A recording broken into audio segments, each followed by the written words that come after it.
faulau fausa, fau ia tele.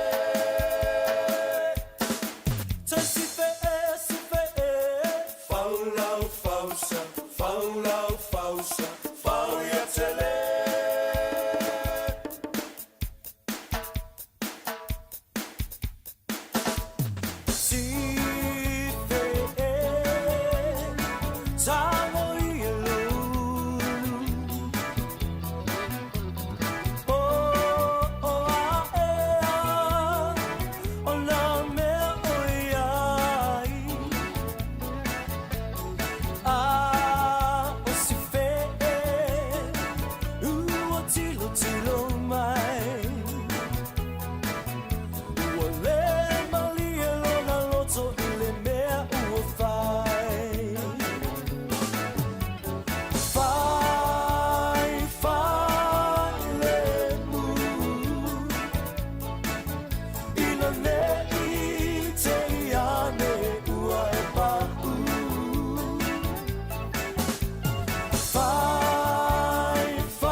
Pivilenga ngai fa chalvan chula ni ya woli mantango fiole sunga fua so lua se fulu ma fa o le lima sino November lua fe lua lima malo le soi fu ma wia ma le langi ma ilo topa ia ma lo toma ma lua fa tonu le July se fulu ma le lua ile dei fo i vainga o da woli au fenga ile tru ma wenga tutu ma fa va lo filima ele nga tei leo le fantu ai nga tosi e mi se foi ele tosinga o ni sio e kale sia Fianga ima una pa ia le tua le ngante tono di sila fa pe foi e antuno o ma malo le foi le fiva malo le sai talo si sa mo se fainga malo longa file muy le fai un le so na se ma vai today le pa ia le silasi o lo tanto tro e mo mo fa malo antu le sunga wa o le fianga le mutu to langi le fianga ia tito e mo le tomba tanga mai le town le la si you live foi stimuli mo antu le wa tanto ma fai le vai ngola woli si you live foi le July 5 le fianda nei le polklame o le Aoauli ma Fofogamua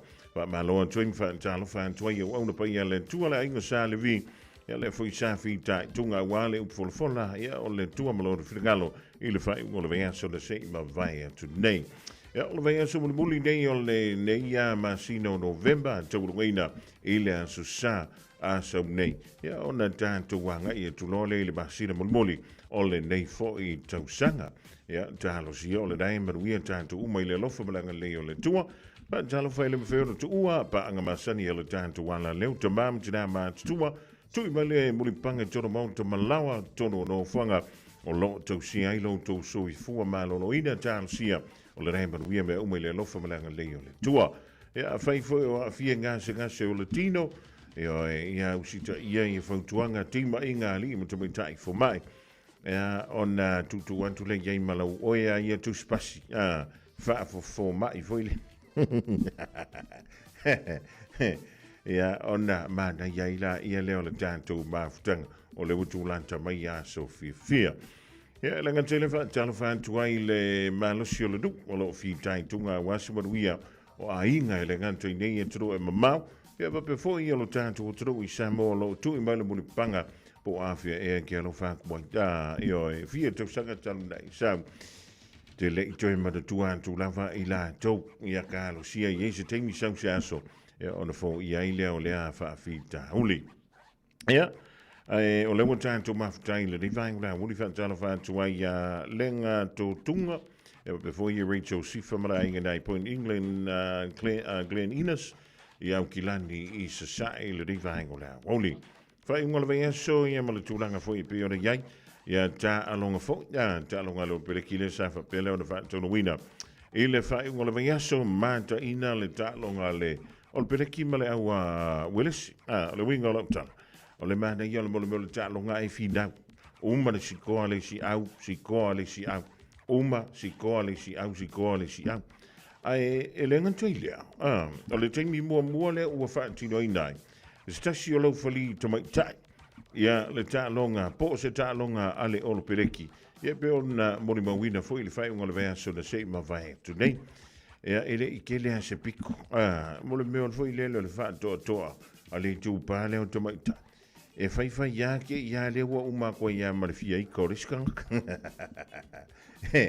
Ele ngata ile fainga fai unga ile teimi e mawaile ai.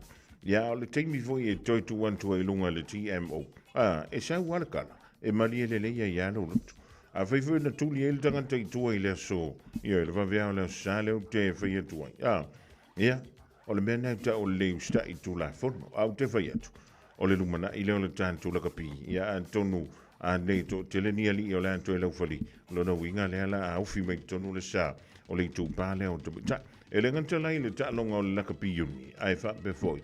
Ile ta longa ole la kapiliki ma le tele o nisio ta longa e pe ona moli mawina ia fa malona ile tatu au ale olo peleki ia mai le ima tasi ne ta longa fina ole na moli mawina le fa ngola veyaso ile tulanga fo e pe ona ile ta longa faitolia ile vale o Engelandi male aulea Argentina Antonio stigmo muale o tu la lantai ayo Argentina Ile au malo sile nei England. Ai o le ta longa Argentina luas fulu ma le tolu Engelani luas e fulu ma le fitu. Ia o aina o le ta longa e pe ona moli mawina. Ai ele tangata o le na whaimai. o lena ave i tua. Ia ma ta aloi lona le toa sifuru ma le wha. Ia le aulea Argentina. Ia o le kulanga ngau kiri makamaka e ka longa o le utua vai e tuilunga ima o whaitau o tui. Ia o le whamerakala. O le whamerakala. A le afo. A se tasi o le aua Argentina. O mai o le flanka, le li o Tom Curry. Ia a engelani le sa ia whaapalo ia teia. Ia ma o le mafua angalena, o le nālai. Ia o na oso i lunga lo na fiva malo na ita matupo i lo ma le vesi. Ia ma da tuo ta longa whani o na po. Se ua whaapalo fesa mea uma. Ia mai o tangata ta alo pito i lunga i pio re iai au nei antunu. Ia ia ma sisi leo tilo an tufo i lele iai. Na o le tasi a lo sasi. Ia lo no inga wa e lai fui oi. Hei, e maua le avanoa. Ia e toi ti manta i leo penga. Ia ma koe ka penga i le sa. Ia e o le tūlanga nai pio ni e le vai taulene. I le tūlanga wha profesa. Ta uma ne ia nau vai atu. Wa kau a ia mai fo. Ia le sui presidente. O le malo tele o Amerika. Ia e. O le li e swafa ia J.D. Vance. O ia le sui presidente ia Donald Trump. O le mea le kau a ia mai e. E le o kau a ia le sunga ia J.D. Vance. I le mta utau polokiki. O le mele kau a ia mai ai. O le wafa mai le au tūstala ma le au whaitatala. Ua wa aia ua le toi pipi i le mama i le lima o lona tolu. E re pisa i le awari i angi mea kau porkiki. A le fa mai. O wa le wa aia le mama i le lima o siona to'alua. Tanu mai le la whiloa inga. Ma le to'alua o le na tangata waleina le li o Kirk. E maratua ia le li ina e ese le mtautia o na langonda. Le ana tangata waleina. Ia whamaila. O le whiloa inga le sui presidente o Amerika. Ia ma le toa lua po le whalitua o le nali. Ia le wā leina mafua. O na whi ese sia i malona toa lu. Wa ia le mele o kupua. O le winga o le kara. Ia e matala. Po whea le mea ki aru iai. Ai misa tātou. O le e mau tofi. O le e mau o le runga tūlanga o lo iai. Ia e whaai keke le reina mea ki aru iai. Ia po le whiloa ai. Ia po le fosi, po le songi aku. E ma whaia o ngami milo e kangaka. Ia ma whaapea mai. Ia ole a afu e loma oi i le vane. Ia kapkirilo.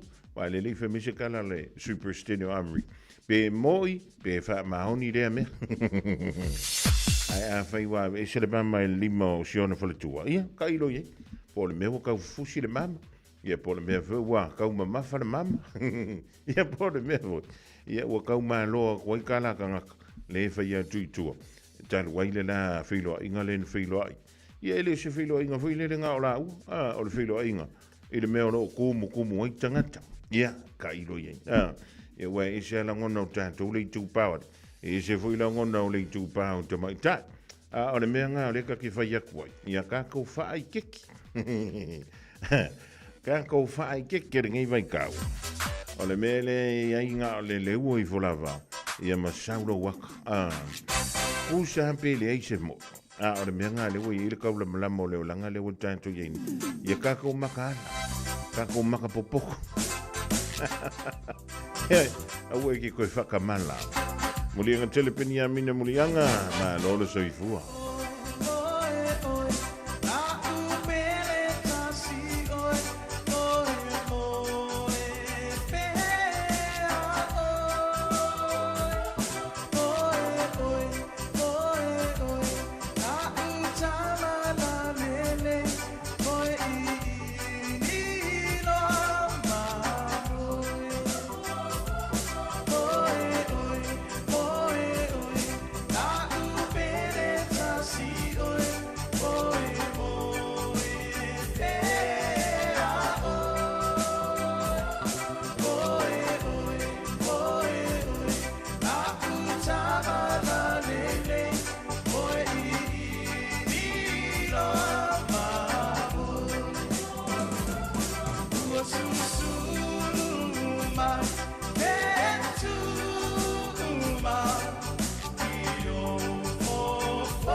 lui tau mō le aso. Saunga le mu I a ao le atua. Safety in the hands of God. Lau tusi o le salamu, tolus fulu ma le whā, a olona foi upu e whā. Na ou sa ili atu I le ali.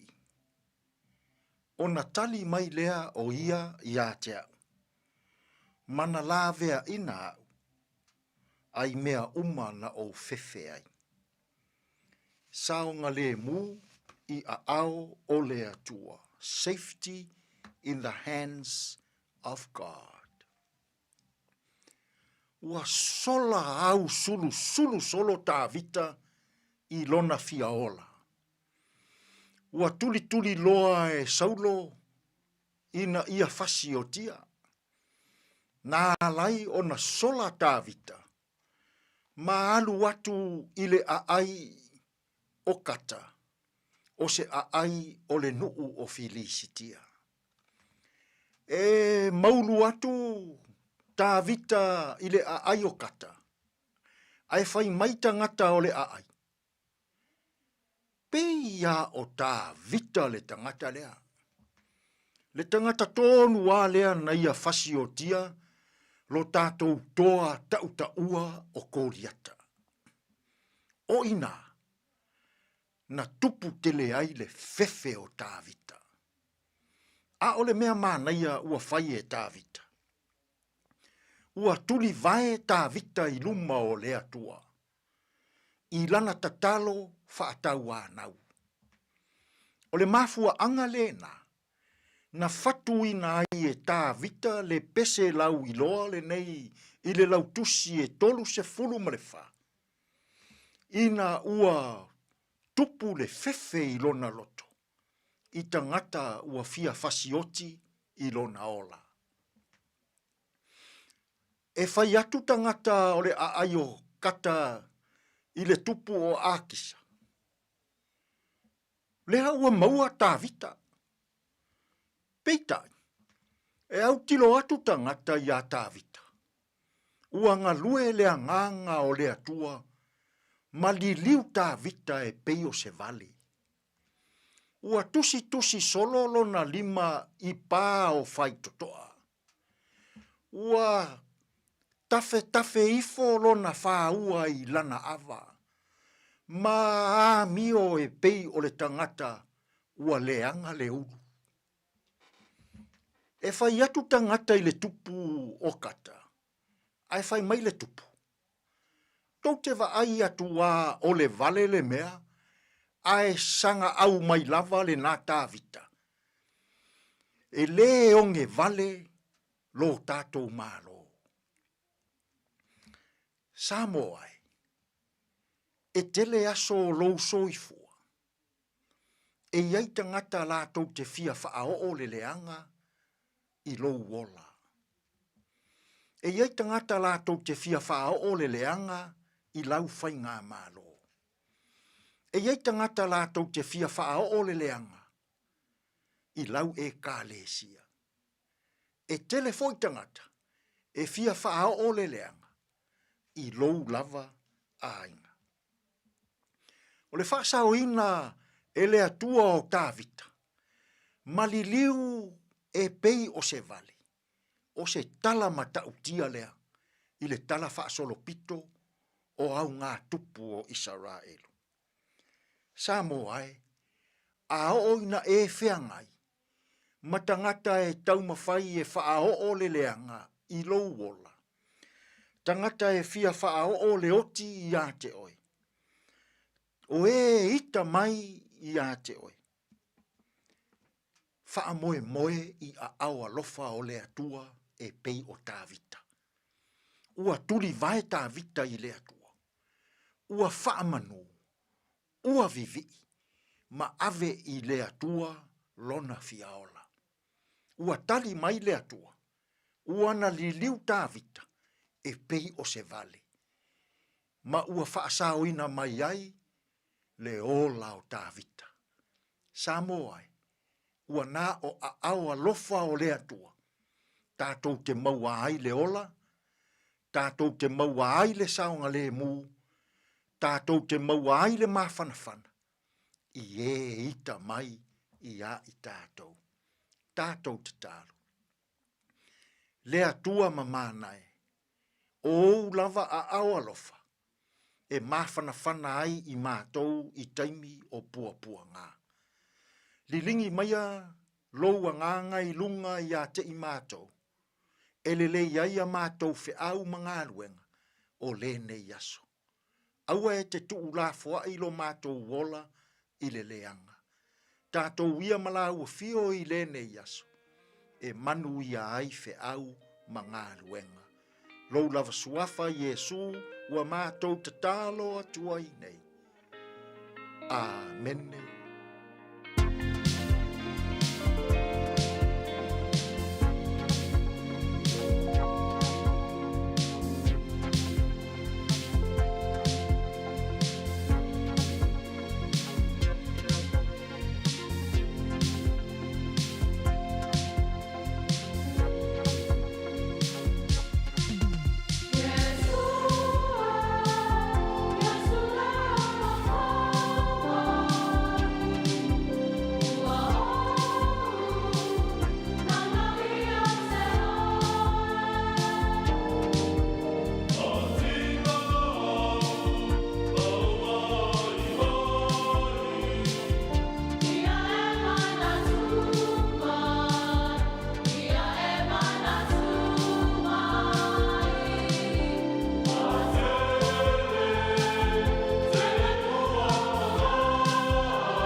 O le vinga o le tua e pe ona sa e whafonga atu iai i le rivahenga o le Aoauli.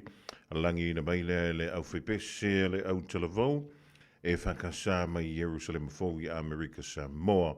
Yesu ia manatu mai na uto yoro minuti o na tale o le tula tasi le dei fo i vaenga le Aoauli mo le tuale nganga fa tai il sunga ile fa finga ia Reverend Edison ngafa mo le tatu polokalame le dei vaenga le Aouli la to mo se fa poponga o le polokalame le lu i tau mo le aso ile aso antai hau pe tatu oli e lona lofa malona ngalele.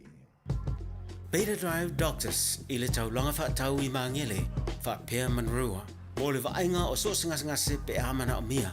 E fa tino e fo i matupui o le whana witi. O tupui le COVID is fluiva mo i lato is fuluan tausanga malunga atu. Fa pea matupui o le flu. Pala au telefoni lua lima fitu valu lima iwa valu. Mo so wanoe fa tino i nei au nanga. O fisa fo mai i mangele i taftafane o le McDonald. Amanrewa i taftafane o le Faletusi po le Public Library. Beta Drive Doctors Clinics.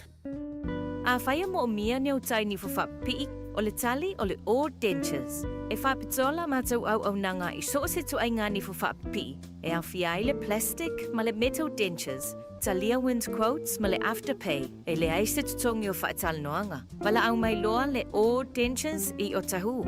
O iwa, lua li maiva whaafatas tasi. Papato toi le o iwa, lua fitu, lua tol, po pemioa i le o iwa, lima lua fitu lima. E te manae maua se luma na manuia o la wata li i polo wa fafine. Ua se fulu nei tau sanga o faatino le Pacific Advanced Secondary School lea au onanga. Na whaavaile nei a onga e Sir Michael Jones. E whaonga i nae ngana le Pasifika i le NCEA. Maua fua o ngā toile ai ni pilia onga. I le tau sanga lua o loa whana maua lunga i le whainu mera o alonga whana wale pass na au sia tongi e ulu whale ai i le universite. Po le university entrance i le tele o kolisi i au kilani. Ua uti awa noa mo le lua o lua ono. Mo nisi whamtalanga wala au loa le pass i le ovart se lau valu o fitu lua fitu. Ovart se lau valu o fitu lua fitu. Radio Samoa. Taslima iwatol amo.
In this update, new measures have been announced aiming to protect people building or renovating homes under incoming changes to the building consent system. A home warranty will be required for all 3-storey homes and any renovations costing $100,000 or more. Home designers will also need to have indemnity insurance, and fines for licensed building practitioners will double. Building and Construction Minister Chris Penk says this supports the trusted tradies who do the work properly. We're prepared to act when someone puts the reputation of the industry, including the many good practitioners, at risk. Up to 15,000 passengers could be disrupted if Air New Zealand cabin crew go ahead with strike action next month. The airline's largely unionised crew plan to strike on December 8th, demanding greater salaries and allowances. The flagship carrier is assessing the potential effect on operations. CEO Nikhil Ravishankar told Ryan Bridge flight cancellations are possible. We're meeting again with the unions this week, and I think our objectives are aligned. We're all trying to find the right solution, do the right thing. I'm still hopeful that it won't get there. The Prime Minister says radical simplification is on the way for local government. A policy proposing a model to cap council rates will go to Cabinet in the next few weeks. Local Government Minister Simon Watts also expected to unveil plans for some degree of council amalgamation. When asked if the government will limit councils to raising rates only in line with inflation, Chris Luxon says he won't predetermine the outcome. I'll let Simon Watts come out and talk about that shortly, but suffice to say we've had a very good set of advisors with us that have been thinking that through as to how we manage that. Accusations homelessness has gotten significantly worse due to this government's decisions. Auckland politicians and organisations have signed an open letter criticising the government's proposed ban on homeless people in the CBD. It blasts decisions to give tax cuts to landlords, tighten access to emergency housing and reduce public housing projects. And that's news. To sport, and England's rugby victory over Argentina has been sullied by a sideline skirmish at Twickenham. Pumas coach Felipe Contempormi has described a run-in with opposition flanker Tom Curry after a 75th minute tackle on Juan Cruz Malia forced the fullback to leave the field with a suspected ACL knee injury. Probably it's part of his nature to bully people, but he came off in the tunnel and he gave me a little smack. I'm 48. He gave you a smack, did you say? No, not smack. How do you say this? Push, hit here on Slap. the chest. Even without tennis world number 2 Yannick Sinner, Italy's claimed a 3rd consecutive Davis Cup tennis title, beating Spain in the final at Bologna. And Arsenal's built a healthy 6-point lead at the top of the Premier League football table, following a 4-1 humbling of Tottenham Hotspur at home. And that's sport. I'm Wendy Petrie.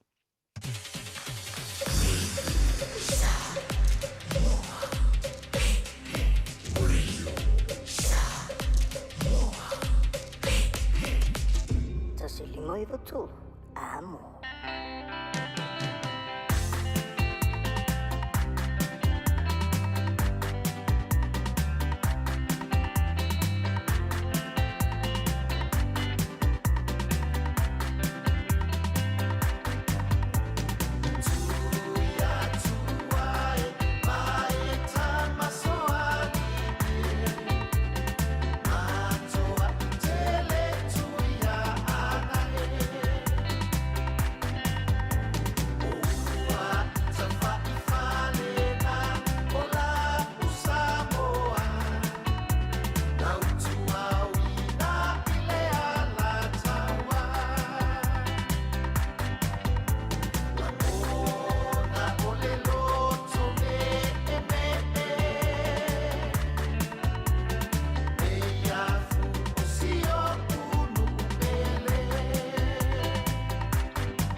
taunu sa uno fo fatali male ono sai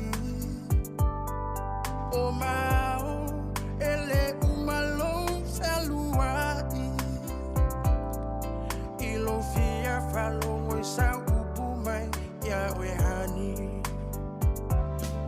ma imau ma futanga ma fana be analea ile fili ole ne olanga o ulangona wa mawa luma ia osunga lo fa wa lunga o e ma i aso uma o fratu o atae o vai le fia vai le fia baya tu ia o hani se upu malu e faile amao usulu ni moa molulu liu liu pulu weta musu se masalo wa emusu yata ita wataunu o upu fabesi tenu stila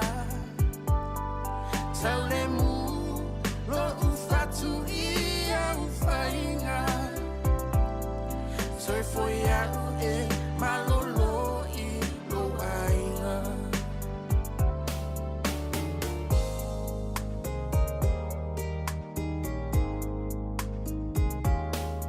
o te fia faia tu masongi yo fofola tinga ona le tau e tu mau pe ale lo fa a o e ua sui i lauva ai sina upu se tasi o te fia ai always crying time again you're gonna leave me I can see that far away look in your eyes I can tell by the way you hold me darling that it won't be long before it's crying time oh yeah wali one leva your sinna bele e apule oe ila fili filinga atawia ina ia manuia la utau mafainga aile mafaina alo atunai o folinga se masalo wa emusu yata ita wataunu o upu fabesi tenu stila taulemu lo ufatu ia ufainga soy foia e malolo i lo ainga soy foia e malolo i lo ainga Dela Malangi Jensen i le ring vai kona woli ma le pese o te masalo ua e musu. Ia me fo ia tau fi fa o Sofia ma le pese nai tau fai fa ainga tau fai fa o Samoa. E vai tuai tātou wa foi le ring vai kona woli le bai ai o le au datu o tātou tala i vai whanua le ngana Peritania ma tala i ta longa o le was fululua. Wala whabiru te putea i niling tulai tasi tālu si o le rawa tueanga i antu le manu le tātou. Taro i ngā luenga tu te mawhaiva lo whiri mai pe ona tōwhia i ailo tō pa ia malo tō malu i le rei fo i a vai tau ole tau sanga. Ia? Malo le ono sai malo whiri wha malo siwa a sa le la. Tō i ngā suri. Ia e au ngā ilwa le lau i whafo le tanga mea. A vantua i whafo man tātou palani keke ta tā wha le lei wha mamango ia ona teula ia le seitoe o maile vai tau o le tau malu lu. Ia la kanta fuilia. Ia ua makua vevesi ona le meka o le whiri vai tamini. A whai te tō whātu le pō, e whālonga tu fo i lele pe ingi mea lai whiki lau tino, sei kūlo. O le mea ngai ka o le whiri e lengse ngamu le mea ngā, o le ngamu e aia o i whafo. Pea whai te nofo fo i lele i whafo, ia la wa sau le pongi sā, ia ona e whālonga tu le wama ini lau tino, ia o le namu la le ngā. Ai a whai te tō whai lo wha malupo o lo moenga i le pō. Ai whālonga ku fo i lele i au vai, ia pō lau tino fo. Ia wa makai longa e wat. E tau me ina. Ia. O le makua ke le alwhiri inga wa ina. A le o lau parangkeki. Ia o le momi fo i lele o lau wha malu. Ia na ilunga o lau moenga. O le mela en tau o le whai. Ka ngā whai e isau fuafuanga. Ia e whio lono ala tātou tangata mātutua. Fo i lele pēha o ngā whai inga le mea ngā alwhiri. O meni o whana witi. E vālu walua papala markingo o kamakiki. Ioi, o le mea la nai tauna. Ioi, watu wha whautuanga fwoi le mo tātou. Ia wangi ki wai whape. Tala, ne ilo po whenme ne mangiso me le kingo seo wakad. O le kingo seo wafi. Ele io ngā le whare ngai maa fua mai ai. E nene i te wai wha talipo a isi sia lua koe whair ngā mea. Ele ai o le mea ngā oe whai. Ia, mo tātou ia na no fwoi whale maututongi. Whai mai. O lea ua... Tau wha whio lolo ina ia le tūla whono fo i lele mo i tātou ia no fo i whale maututongi. O nisio vaenga e aona e si la fia, whai mai, e lima whai, i lalo le tūla whono, o na nofo alau landlord po le agent, na eva ia le tau whale maututongi, o na tū wantu lea i le tau whanua po le tau whale, e au noa ma se wha i lo atu. E le ise mea fo i lele o le alua wake i a wafea kufua i ngā. E no ken tua i lalo hoi lele i lalo le tūla whono. E tatau ona tu i nantu se wha silsilanga. E le i lalo i fo leo le fastful ma le valu i tūla lono inga. Lua aso. Ea mo le tūlanga fo i lele o le wha le leia o ni vaenga wa wha le tonu. Ea o lo mauta po o lo lawa. A whai e le wha i lo antu. Ia langa i antu ni ngā ruenga wha pēr. E ma whai o le wha salaina. I la tau nei. I la sala tupe e lei lalo i fo le afe lima se lautala. Afe lima se lautala. Ia, mai a whai fo e whaana velave a kuyaki o eo ngai whai si ngā umano longo. Ia e mawhio nei a vela vaenga lea. Ia po le landlord, po le agent. Ia o i le tenancy tribunal. Ia e pio le eile setasio case. O lena a ngai ia tuai se landlord i le lantou wafo. I le lantou whale. Ia e le i whai i eise tala le tenant fo i lele po le tangata maututong. A mea ea whea kui o. Ia pēna whai lo antu fo i o le a wheatu. Ia masawa pēa leo nā ngā ia tu i le tongala au. Ma wala au atu. E aua le paka i lunga o le awala fo i lele le share malisi a inga le tua. Ia, o na whai i lava lea o le afoi. O le whinaunga. I le vā lea o le landlord. Ia ma le tangata o le maututongi ai i. Ia, mai... O le whamaile tala le landlord, o ia le sanga lue, i se whanua e le mamau tele malawaenga lea. Ia mai, o le mea le na ia alu atu ai o, ma wala au atu. E wa aile me le pakarika wale, a wale polo kanga le a wala le alu i tua. O le case lea, no o iluma le tribunal. Ia ma sa wapea mai ia le tribunal. Tu sa lava, pēna o le tua o le ta wale le landlord, i le mole meo le gate, ia po le whaitotoa fui le leanga i entoi tono le whanua. E le mawhai, ona ia wala awatu, ma wha a fefe, i e tangata i eno nofo le whale maututongi, ma wha a fefe entu le wha mtalanga, a le whaia le melea, o longa winga o le a tutuli e se autou, ma le nofo anga po le whale le tūtenu whai. O le intu ai ngā mionga, o lo o soliai, ia le tūla whono, ia mai wa ave se hai ma le tofi mali e ma le file mo tanganta maututongi i no whanga po whale ia la tau te maututongi ai. Ia ma ua ave se hantu ai ma le file mo o i la tau ie no fo maututongi i lo la tau whale. Ai mai se lava, ia la tau privacy. Ia se i vanga na aila, ua iele mea fo i lele o le for sale. Ia e te taula o na tuu lea wanoa le tangata le maututongi i lea whale. I le tangata e ana le whale po le agent ne wa i le whale. E whaatanga ai le whai o mei o open homes. Ia, o le tūlanga le da. E le mawhai le landlord. no le sile vaenga tau. O le utanto yele vai tau o le tau mawhanwhan. E iwo ini sio whali. Wa matana vai e tonua whai ela ka pia me i o monga monga. Karuailo le kango e saru whale i runga rau la pisio mea. Ai, ya, o lewa mai le tala ale afo, ale tūla fono, le tenancy tribunal, e lema whai e lau landlord, ona whai ati te oe, e te tongina, ea se au kilingi, e o atu, e fufuru wha mamale whale, e au fiai ma i lato e fuluina i ala kapeta.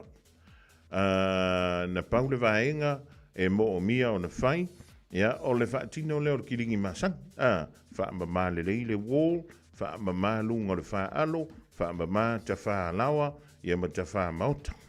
Paunga le vai. Ai le se mea le alwe fue furu kapek. E le o sa mata fa yoile na. Ia, mai e le si me mali e le o le fai mai. I le tūlanga foi le o le mawhai e ona tu usau whangawhau. I le tau whale po le tau maunta po o le tau lawa. E mawhai ona whiutangai. Oi male landlord po le agent i le tūlanga lea. Ia mai o le vaenga le mwhai o na talia. O le toi whaapopo i lunga o le menta o le bond. Ia po le kako kupe fo i le. Le advance nga i o le landlord. O le teimi tōteo SAI a whai le indi vaenga o whaalanga i no le monta po le lau. Ia lona winga. O le antoi fo i umantu ala u se le ni le da. Ia mai whai le whiutara inga le da. Ai le whaape fo i le o le whai ai le masu. Pe pule ale landlord po le agent. Ia pule ale la tautu la fono e whai ati ati. Oi, ia mai e le mawhai o na lanto wa wina. Ia le menta o le pet bond. Se ia o antu i le aso mua te sema. Ia ma wako kele i lako. Ingi ngifua i le valea. E te lo le mea tawe tawa e whai. O le visili. A whai te le malama lama. Ia ona e visili la ia lea. Wa e le visili. O lono winga, e le mawhai, ona tātou malama lama.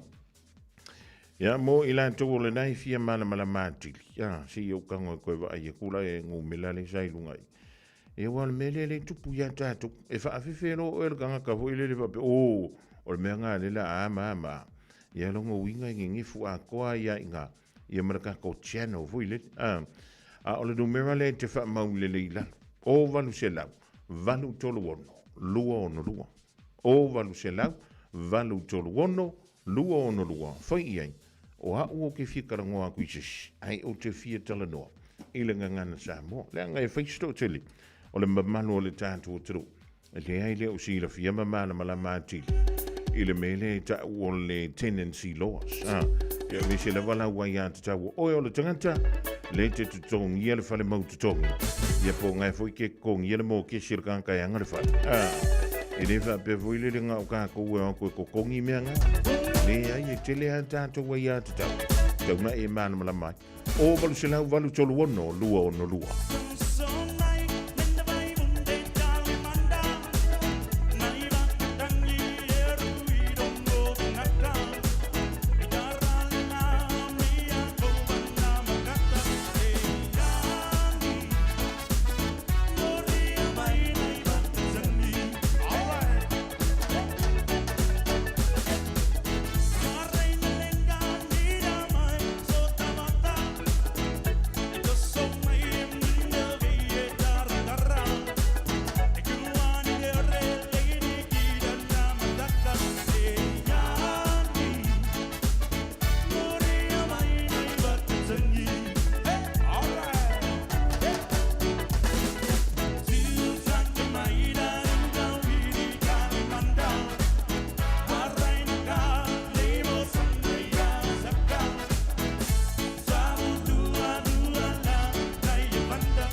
O esi la fia e iwa te si male tolu wha miliona ta la le se leni ale UTOS ua toi whaasa fua atu i ona sui whai unite i le lua o lua wha. Whai sau teo ngā tupe e teo wha whainga luenga ai lau se leni ina ia vave wha tau nuu se wha moe moe ta ua a lau a inga wha pe e ka le sia. Wha o ngā au nanga le ANZ po le talo wha voucher, le M ta la, ma le My Cash e ala i le Click X. Wha afso tai mai le ono valulima lua ono iwa wha iwa, le www.utos.ws, po le e-maili o le info@utos.ws, po le Facebook, le UTOS, le wha putu ngā tupe teo wha whainga luenga o le mawaenga tau sia Samoa, teo wha whainga luenga e mātou lau seleni, ai sele e oe le manuia.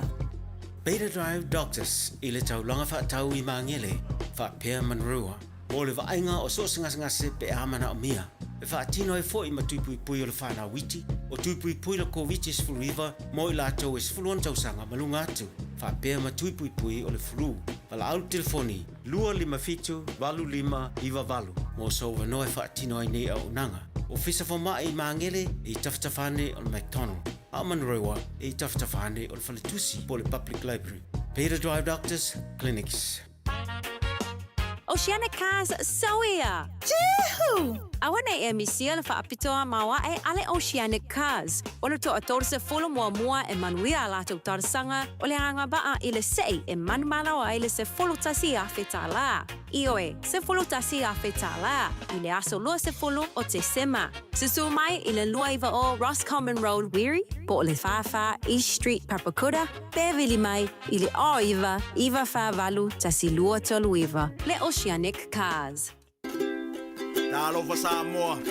Wa ule ne yo kas futialu. A wal suia ngila wa le kio. A eva mai ina se fudu lima iva kolu. Amo Radio Samoa. Bevela a. Bread of life sent down from glory. Many things you were on earth, a holy king, a carpenter, but you are the living word. Say it now. Come on.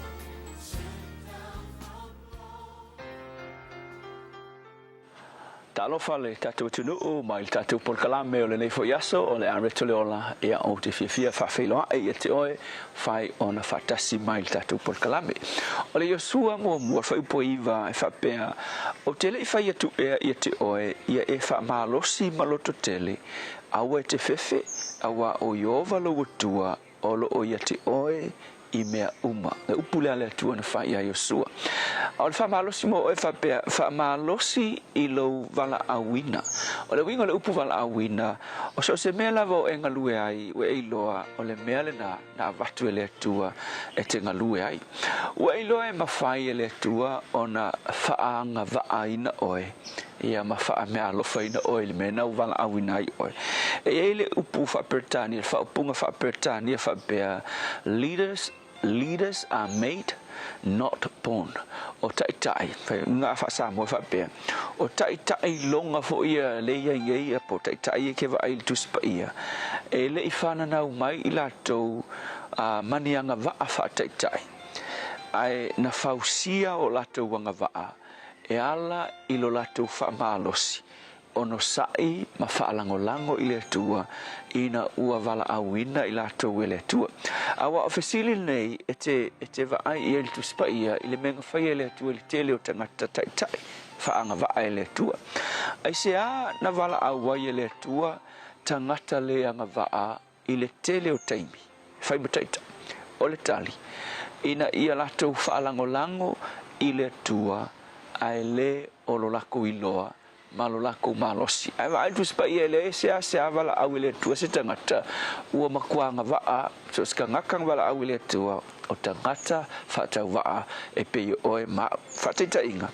Ina ua wala awile tua mose e alu e mailona no ia kupito e fe mailta la mose o ai o ke alu atu ai ia farao. Ai wala au foi le tua I le tamatala vou e ngo ia kitiona e alu lavea I Israelu mai ona fit e fe mai foi kala le I le kitiona ai le tua ke lo o u malo ai nga piko siri nga whakau waa I tu ai ngo Israel ia wala au le tua Solomona e ve matupu o le kiki au ia ai fai mai foi Solomona ia le tua wana o se tamai titi le titi o ke le longa fa masingo le no ia wala au le tua ia Jeremia ai fai mai foi kala Jeremia la ko ia le tua ke lo o ke le lo tauta vai tangata umanga wala au le tua e se sing fa penga wala au kule ku kalima ia o ke le tua fa fkaya lo manga ia wa kwa sekia la kama ele ai na wala au ele tua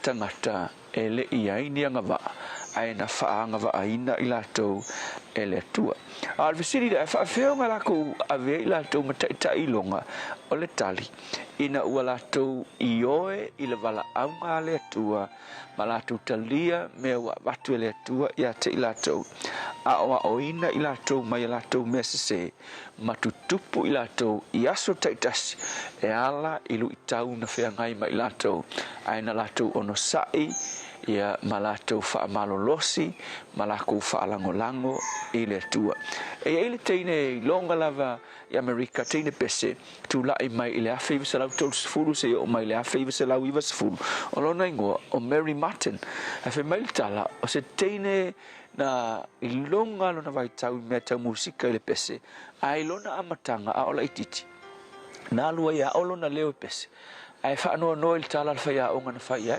mai wa olona leo fa ia o nga fa tu fa ia o nga ke lo o Mary ele o sau fio te lea ele o sau makaka lea o nga ele o kaselo fa lo leo ele o se leo se kingi pese ai sidi pe ka wa vai places career fe tau ia te oi ai fe melkala ele fa vai ai ia Mary Martin na atili ai ona fa malosi malonga ilo o le mealinge wa vakwele tua ia te ia e umai mai le taimi le tau sanga le tasiva tolu valu se o tasiva valu lima o se teine la wilo America ile meta pese I musika so I don't for mangaku oe ia o uia le ini o ngava ia pe vala au le tu ke uia ele ngia me fo yo o natural talents ngia ka le ngi fa le ngakula pe o isi tangata patrikelo a e pe yu tangata nei na vala au le tu ta il kuspaia ia teine le Mary Martin ngai lo o le tua e fa anga va aina ia ke lo o nga lue le fa malosi fa lango ile tua ai kango le tua e develop ia me alofa pataleni ilo golanga le upu mo o ile asle nei fa malosi ilo vala awina le tua fa tai fa malosi so se tasi wa vai le mena e vala awina ai o ia fa tai so amen.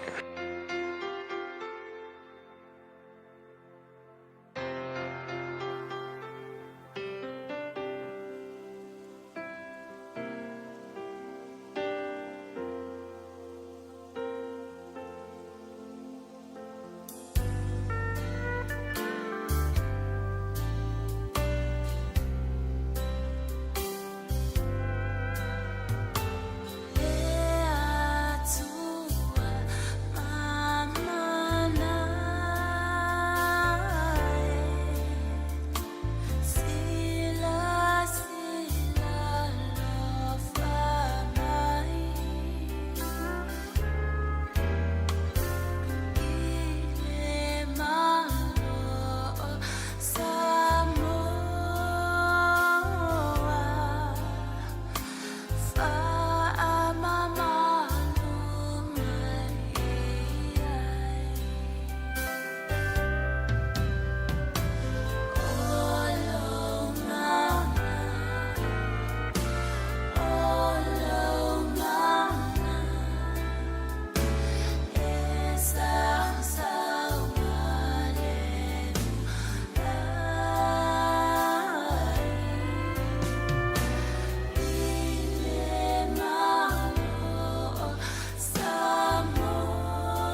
Vina Records malapese le tua mamanae ina wonto se fulu male ono mi dute ona tale o le tulai lua e tolu ngan toile polgalame o le rento le ona mole ne ya sunga fua o le tulanga fa taile sunga ile li I feife au ya pasta la fa le copa o le Assembly of God I lano I savai mole tanto upu fola le dei fo I vai la wabuli mo pele malo seltino sili ai la nganga wale tumlo de figalo toe mo wantu seisi ona fa ponga ile aso antao pe atantu wolielo na lofa malona ngalelei Malo soy fua, ol si Fofoga Samoa, Radio Samoa, tasilima iwatolu amo, se kia Radio Samoa. Ja, ua toi sfulu rima me duto ni tana wale tulai lua ile ne vai wala woli ile widantu ja tantu tala I vai whanua ile ngada Samoa fa maloantu luso ya turin tankin o lenga lua mei dai kala stete luri fo I vai wala woli malo la branga lua malo le ta faula matango diva yaso e sente tango moa before you test Steve na Canberra au Dalia e mo to male ma to mi le vai wala so ile to tua mala udanga fa wala de il su fogole to Radio Samoa tasilima eva tolu a mo e pe ona masia I tanto fa linga ma fa silanga le to mai il tanto office nei e ona si le fiel pa ia male ma manu le tanto to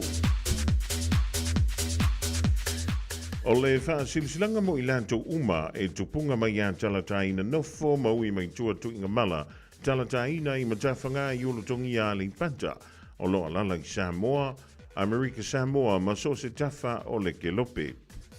O le awhia le tātou taladoanga lona lua, I le toa tusi o le Church Unlimited Cafe, I le tolu pālima te ato tu Roadie West Auckland, e whaia lea, I le stona I neia solusu maliva o November lua whelu lima, I le tau le se fululua I le Aoauli. Ma tau te wala awa tuai I le awha le whaaloalo, I lo o tau pa ia malo o tau mamalu. Ia o tautulanga whaalupe. A whiwhio mai, ma tala au mai, o lole au e mai o le ale whaatali ai, ia fuafuanga ale tātou a inga poto, ai mo se sili whaasau te iane, ia tātou numera I e lua o New Zealand, o le o lua fitu, wha lua o tasi, lima lua ono, o lua fitu, wha lua o tasi, lima lua ono, a whaia te lala I Australia, o le o wha, tolulua valuiva, iwa lua, iwa fitu. O wha tolulua valuiva, iwa lua, iwa fitu. Whautaio seinia, e talataina valusia talataina, leala I salanoa William Palmer, tu inga malava lotu talataina, ma I fopo ono sai Palmer.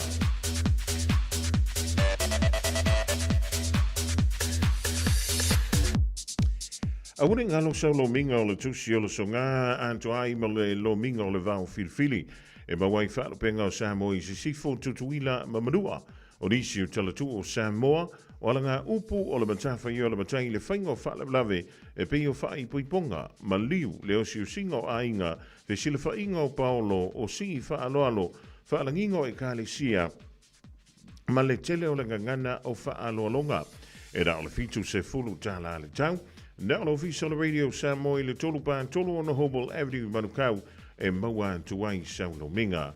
Morisi fam talanga wala wane le tātu numera o le lua ono lua tasi lima I tolu. Lua ono lua tasi lima I tolu pe tika yane I le shopradiosamoa.co.nz shopradiosamoa.co.nz Timi whainga luenga ia whaione anga I saulava I lunga nao le tātu penga te whai langi ia ma whai mai eila oka whaafutai.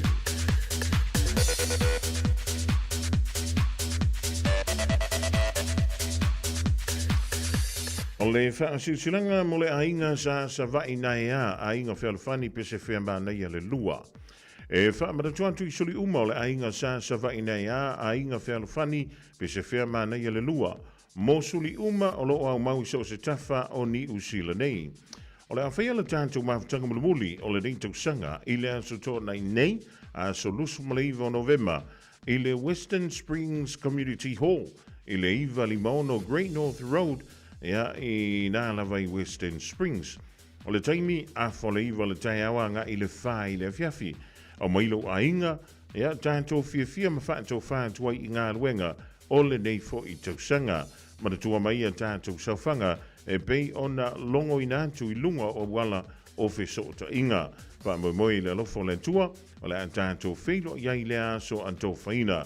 Wha tai olo seinia e le taitei whono, ma le laulau a whono, a le ainga sa vaina ia ainga whelawhani, pe se whea manaia le lua.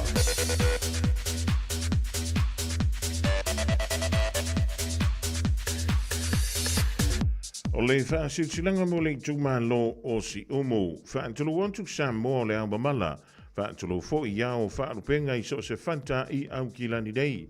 Tulau lava whaapitoa I le reiwala au le rei tūmālo si umu, pa I alavalea ia sa so mua matama, tu lio whaale lua o tula whale ia utai le uo, ma le whaale tolu. Ngafa ma paolo fo I wa maea, ta alonga na malanga ma iai le au lau moso oi, mai si umu e le wha moe moe o le kalapu o le malisi I ni usila rei. O le wha moe, o le ua wha moe, e toitali wantu I Samoa I le aso ono o le masino te sema lua afe lua lima. E wala au wha alo alo tua I lau tātou I tūmālo, mai e uma ua talangafa mai I le neinu. O le awhaia la tātou pōtau mā vai, ia male au I le pōla stofi a sofa o te sema lua afe lua lima, ngā I le tūlae ono, e whaia le hola le kālesia me to tisi I mangele, I le lua valu Court Town Close I mangele, e wala au wha alo alo te foi a inga wo, e ama paolo le au ta alo e telele avanoa, e talia ailo au ai mai. Olo iai alo mai sa punawa I whale a lili, muli vai, sa tawa, ma sa whata. So se mea te fuai, ia e alo lu ai si tātou au. Si umu le tūmā lo loto alo lofa, ia o la tātou toi tā lea I aile I aulia, ia la fio mai o le pepe o le alofa, o le toi mea fo I lea o le rei tausanga se I aulia, ia le tausanga fau. Lava tupe talia le nganga whaatai, toi mawalalo. Wa uma o tātou talanoa, ia mo tāpedanga o lea pō, tātou te le toi whono ai, ia ma le awa e te tawai senia, e le teitei whono, le fionga ia te whai ono tupu o la lafi I tūla, tu tale pa tulapo olo, le whailau tusi, e te maua I le olua fitu, lua ono iwa, fitu whālua ono.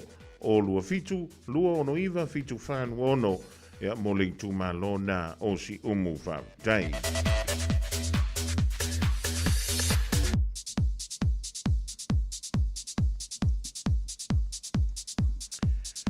Ma le tātou whaalinga muli, leo tanu mai le reivaengo la Aoauli, o le whaasilsilanga mula maafutanga le whianga o a maile New Zealand, whaantulu wantu I lau whaafunga anga Samoa, o le rei whaasilsilanga e whaasintono I le maafutanga, a lomo tama whanau a oni paolo maringafa, e manua I le rei nua a maile I ali panta, e whaamara tuantu le tātou whaamoe moe la stona nei a solus fuluiva o Novema lua whelurima I le wha I le fiafi, whaia lea I le Western Springs Community Hall, e tālo sangatu ai, e malanganga mawalano I ainga uma, o loo iai tua a sina o taunu mai Samoa, e awhiwhia mai, tātou te mafuta whatasi I le nei aso, ai morisi whaamtalanga, whaamso te iane le olua tasi, lua whāli mawhā, ono lua, olua tasi li a lua whāli mawhā, ono lua whaamtaiolo o sinia, e le ofisa male laulau o le mafutanga na alomatama whanau le whioanga o a maile I au ki lani nei. Ia, o nisi nao tātou whaasilsilanga leo tonu mai le rivaengo le Aoauli, wala vle long pui I o loutou pa ia ma loutou malua o whenga iei, ia mga luenga tau amanta o le rifo I viaso, ia misele mole meo le whaatūtunga tā fui le lea. Io e wa asale la whaimba komane, e se mea paolo singa vai eisa, ia o singa aspoloka, ia o singa askulina, a o singa swimming pool, a o singa shampoo, vo ia. Everything the man have that a for me. Don't let it stay, they never papi give me. Pretty face, every girl can't see me. Me not pretty, so me do my little shimmy. Fat but the waist still skinny. I'm so good that the man I get clingy. I'm even weak when I take the Henny.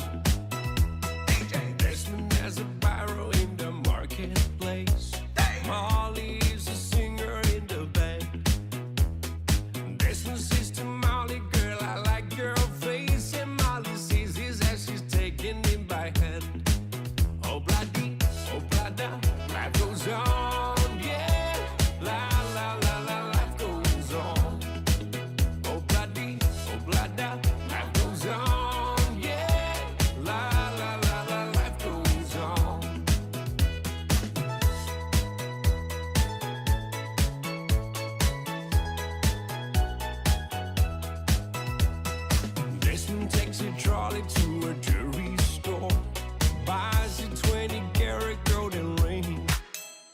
takes it back to Molly waiting at the door, and as he gives it to her, she begins to sing.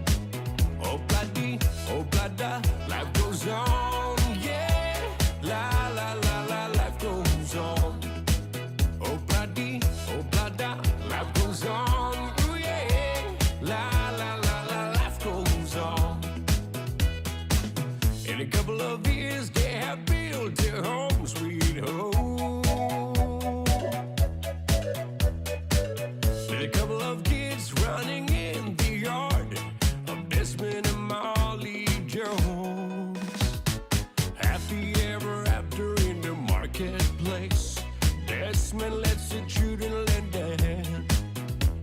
Molly stays at home and does her pretty face, and in the evening she's still singing with the band. Oh bloody, oh blada, life goes on, yeah. La la la la, life goes on. Oh bloody, oh blada, life goes on, ooh yeah. La la la la, life goes on.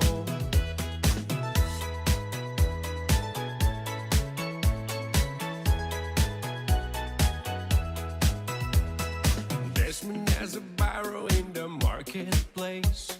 Molly is a singer in the band. Desmond says to Molly, girl, I like your face, and Molly sees his as she's taking him by hand. Oh bloody, oh blada, life goes on, yeah. La la la la, life goes on. Oh bloody, oh blada, life goes on, yeah. La la la la, life goes on. La la la la, life goes on. La la la la, life goes on.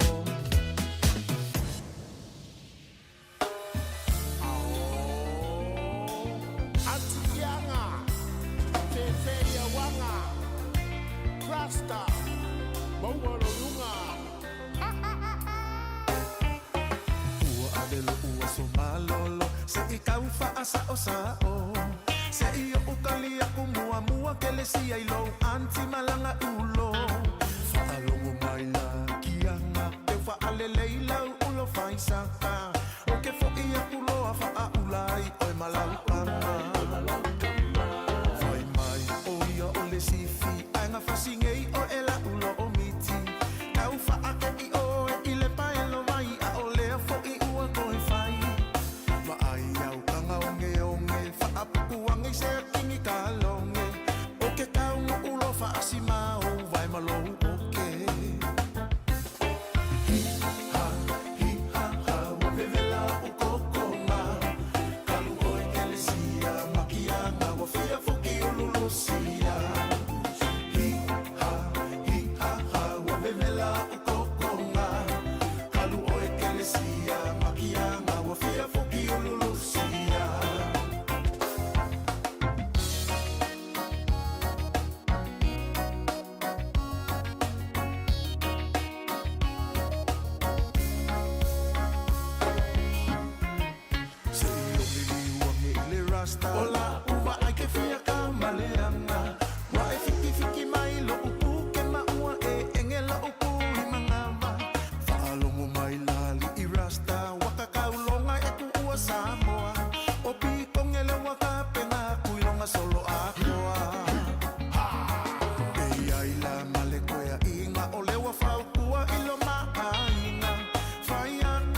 talo fatu lau whaafunga anga le nei tū lau le aso, alo mai au tātou telefonei wa tū whaatasia e lau Radio Samoa.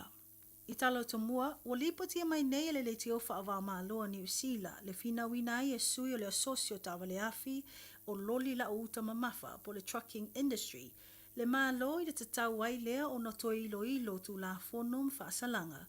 Whaasanga ia i lātou e whaia ia loli la uta mamafa, mai tawina le whaanga pē lungo ala tetele, a ua le toe saunga le mū. O te tū mālosi la sosi ina ia whaatonuina ia fuafuanga, talu aile mata upua peo nālia e mai il maliu whaafua se iai o se tasi o tangata, ono le whaatamala o se tangata whaipisi nisi, malona leu sta ia ai o ala e tusai matu la fono ta avale, maloli e le tatau ona toeva ai o feo ai, ma whaonga ilungo o wala.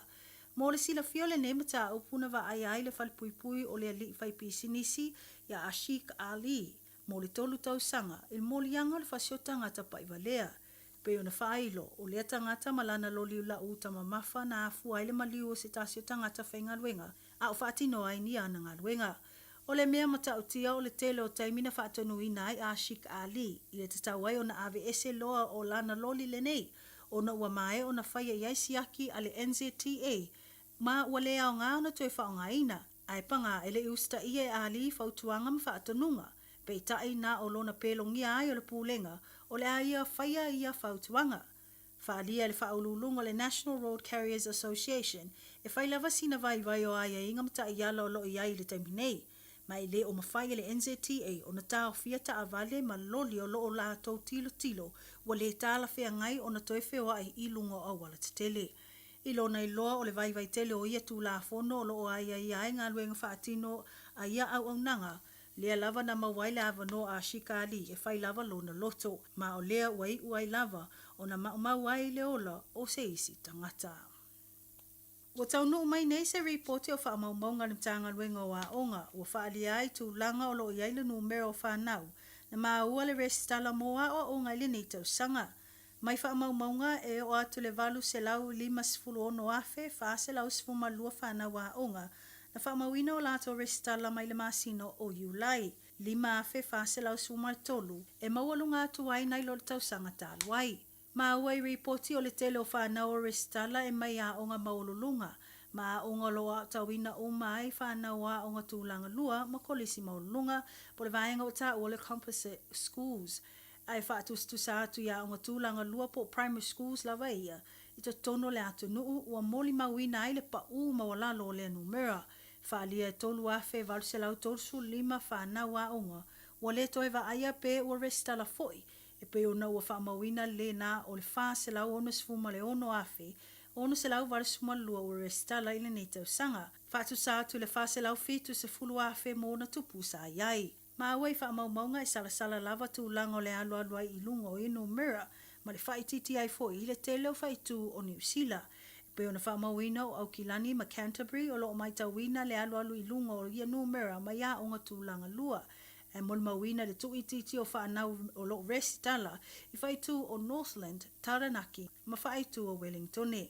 Ta ua le au te lenga o le CTI o numera o whanau a onga o restala ia o ngā tūlanga lua. Whai sina pa walalo o numera o le tausanga nei, pe a whaatusa atu le tausanga lua o lua tolo ma le tausanga lua o lua wha. Ai whaalia o ia numera e afua mai le maualunga o numera o tangata malanga mai to tono New Zealand. Pe ona mawaile o atu le se 5 afe, valu se lau, valu sumar fitu, anga i atu le se 5 afe, iwa se lau ona sumar tasi o whanau wa onga.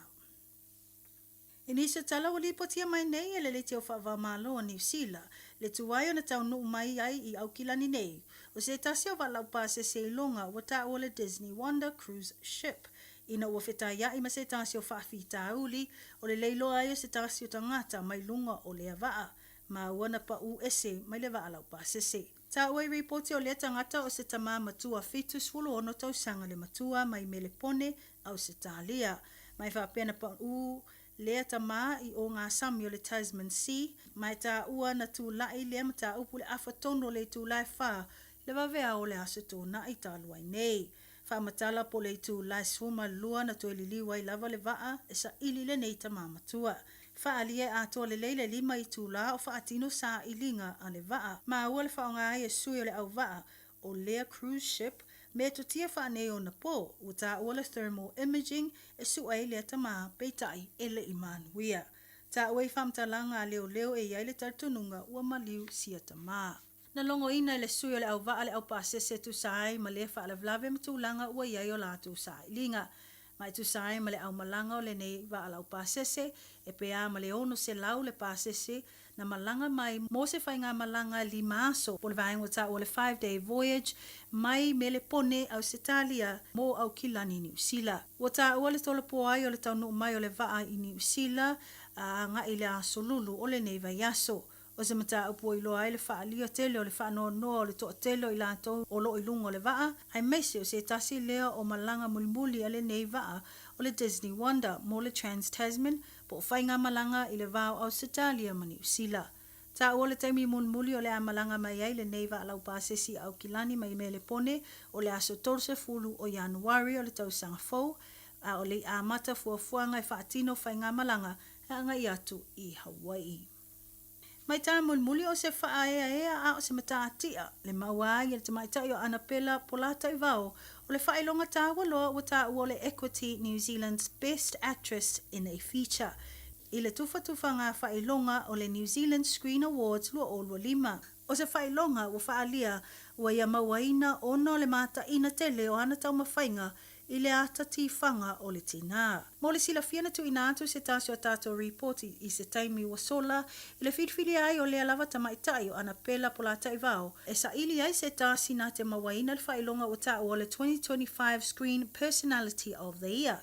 Peitai, e na te le if mawaina le whailonga a wahamana ia o ia mo lana tau mawhainga le ata tifanga tina i lea whailonga o le Equity New Zealand's Best Actress in a Feature.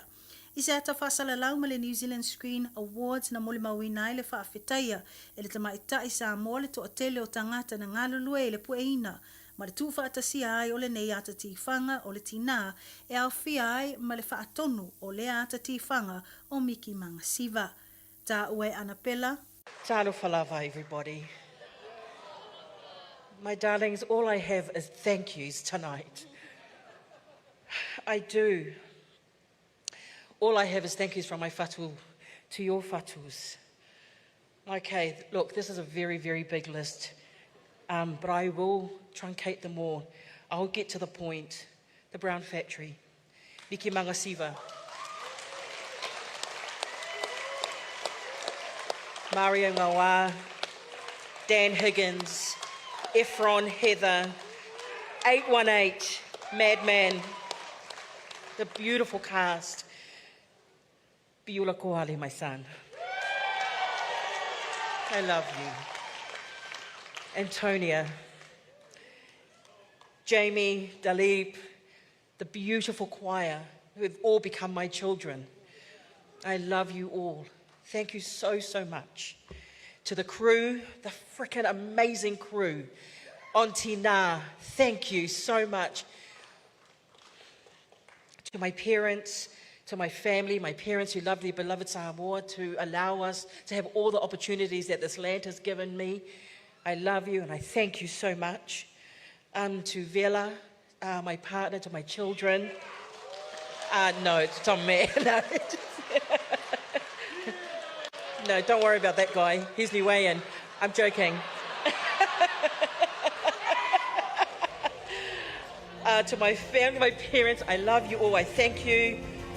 Tina is the people's film. It really is. And lastly, I want to dedicate this to the late, great Bua Mangasiva. This is yours, darling. O le ata ti whanga le tina wa mawalunga na tau mawhainga i tūlanga tau ata ti whanga te tono New Zealand ma ua wa aia le lau I loa tele e le ngata iao te nei o Australia ma Amerika ma wa mai tau ina foi le man maloa I nisi o whailonga tā wa loa. O tātou telefona mo le nei tūla o le aso whaaftai whaafunga mai Ua na o le Radio Samoa se furulima iwa toru a mo e tau tuaina o e ilaungangana fitu aso le vai aso.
Vivianga mai le Dr. Rome Band i le divaingo le Aoauli was full of a little minute o te nailing to line lua ia o le dansa funga le tru e se o tonga o tanto telefone pe o le taperina ma funga datu e le vaingo telefone le fianga ia lua ia li ai shahuch ia wala le longo pu ia lo tupa ia malo o toma balo ia tamsi o le dawa sa uni fo i man tua ma tavale anga yantu ia o ngai pikil fana wa o ngai feu fa le tonu lo sa a wete pole lo fa tasi mail of telenga ya lela au kuso fiole le yo le tutumala o danga le Enterprise Motor Group i manuka ang wale fa la loina fo le la tu va tala fa tu ai e la telenga le ala ma lo le fiole fa ma lo fo lo sai e le amtanga o le venga so bulbuli le ma si no november ya ma lo le tawata e fo i la to fa Fofogamua ya a fo tau tu ai no se ta to wa tu no ya fa talo fa fo i se tato tu no lo ma wa ta fa sa longa ya a tonu ana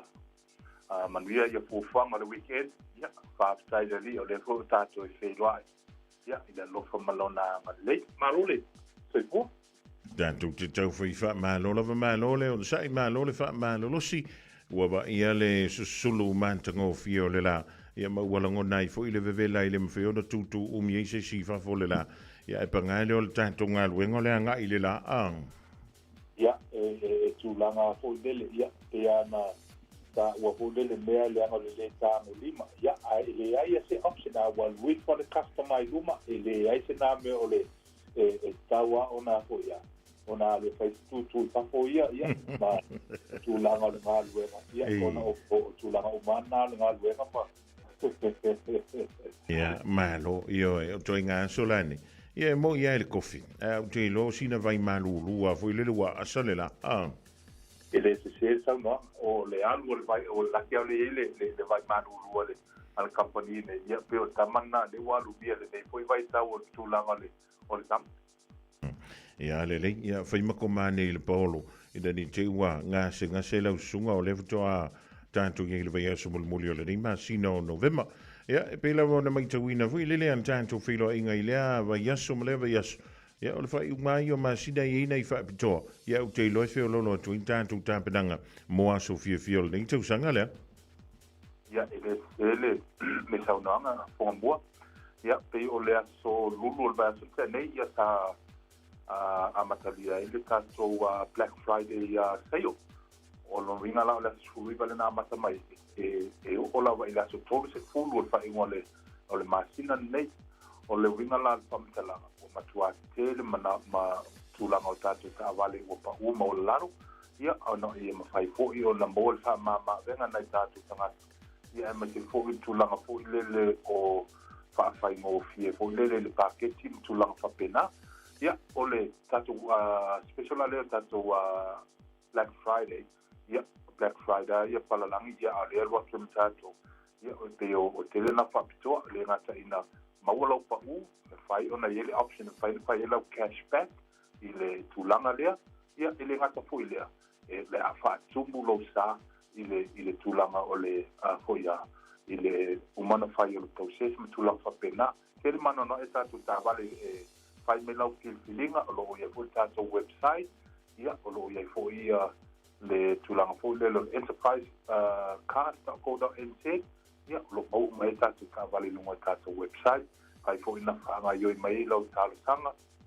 da fa pe te mana ia il finance o fa tu pe ina lo ka vale o lo sa ia lo fa yo fanga yo mai lunga tatu website o mina mo ila to fo ia le monia va no ai mai la to lo fa foto au kilan le o monia va no suma ia ia lo fa na ma wo mo tatu ka vale lunga tatu website na ma fai ona fatino mai ai lau tā sama ia ona so tai mai fo ia mo le pabe na whanga ioi tulang papena ai mon mawatu le weekend ta fatu mudia ma to le weekend fa tai toi le lo se ta to tunu na se fo i le o nanga vai vai le enterprise ia me te fo i nei ya so ia wa e te mana ia fo le a pisia ia o le umina tuni le aso ia mo le toi fa tai ta to tunu ia i le su fo ma tala mai au ia le fo ua mawalunga i fo ia le nei ase le matou fo ino fo ati nei manukau ia ma le tulanga tautua vai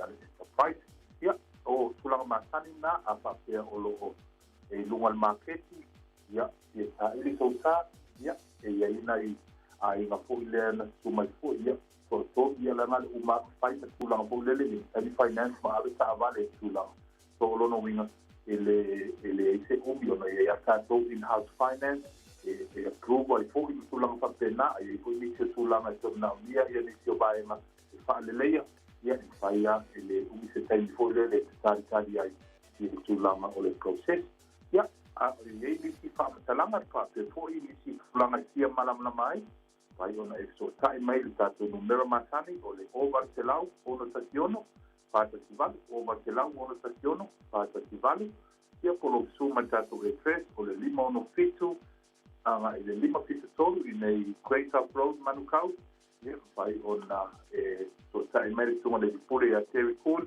ma po ia tau o papo ia o ona nei o puso pilele ia mo ni se fa mtalama i lau lava ngana o lo mafai o lo fia mawai ke malam na mama ia Fofogamua pa tai tato o nama le tato radio Samoa tai tau tua ma i le fa lau loina fo i se mato au nama vai ia ai mai se fo i lau fio mo mato wa noa ia ma dia fo sam Fofogamau se tato wa tunu ia ia o fai valo ki ma tato te loa i ta mombua lo famale amalele tua pa so fuina manui tele la singo to le ya Aouli le tofa ya la ku Sofia le le to tobla o danga ale Enterprise Motor Group Manukau lima fitu tolu Great South Road e te mawai le la to male la to danga le wa se antu ya lus fun mal tolu miru te te ni ling tu la lua ya o le van tanga e Saudi mai ta penda tanga e pikil fana wa onga ile tu wa yo onga se temi le o to mamao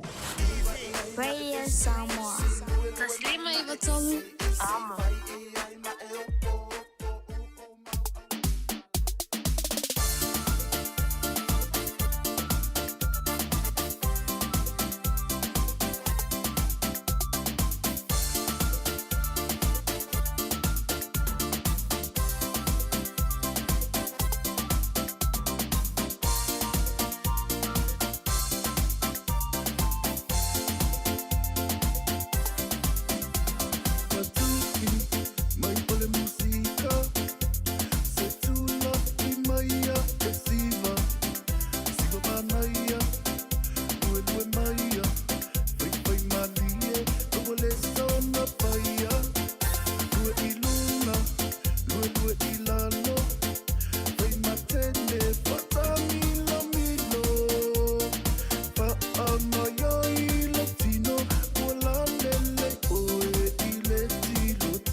Meka Cars, lua selau Cavendish Drive i Manukau. O le telefoni o iwa lua fitu 5 tasi lua.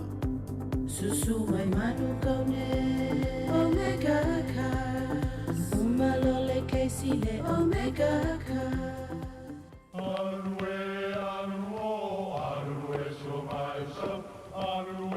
O Samoa o le atunu ua mai au na tofi. O le la au ua mai au ngā tātulanga. E le to e tau au whangaina. O le vai fo i ua malili ua mai au na saiki. A o lau polo kalame o le vau filifili. Ua na o se toi wha manatu. Ua na o se toi whangu i au anga nuu Samoa. Mau upu ta oto, mau upu tu. E ala lea i ala ngā upu ma muanga ngana. ma le vaonga ngana.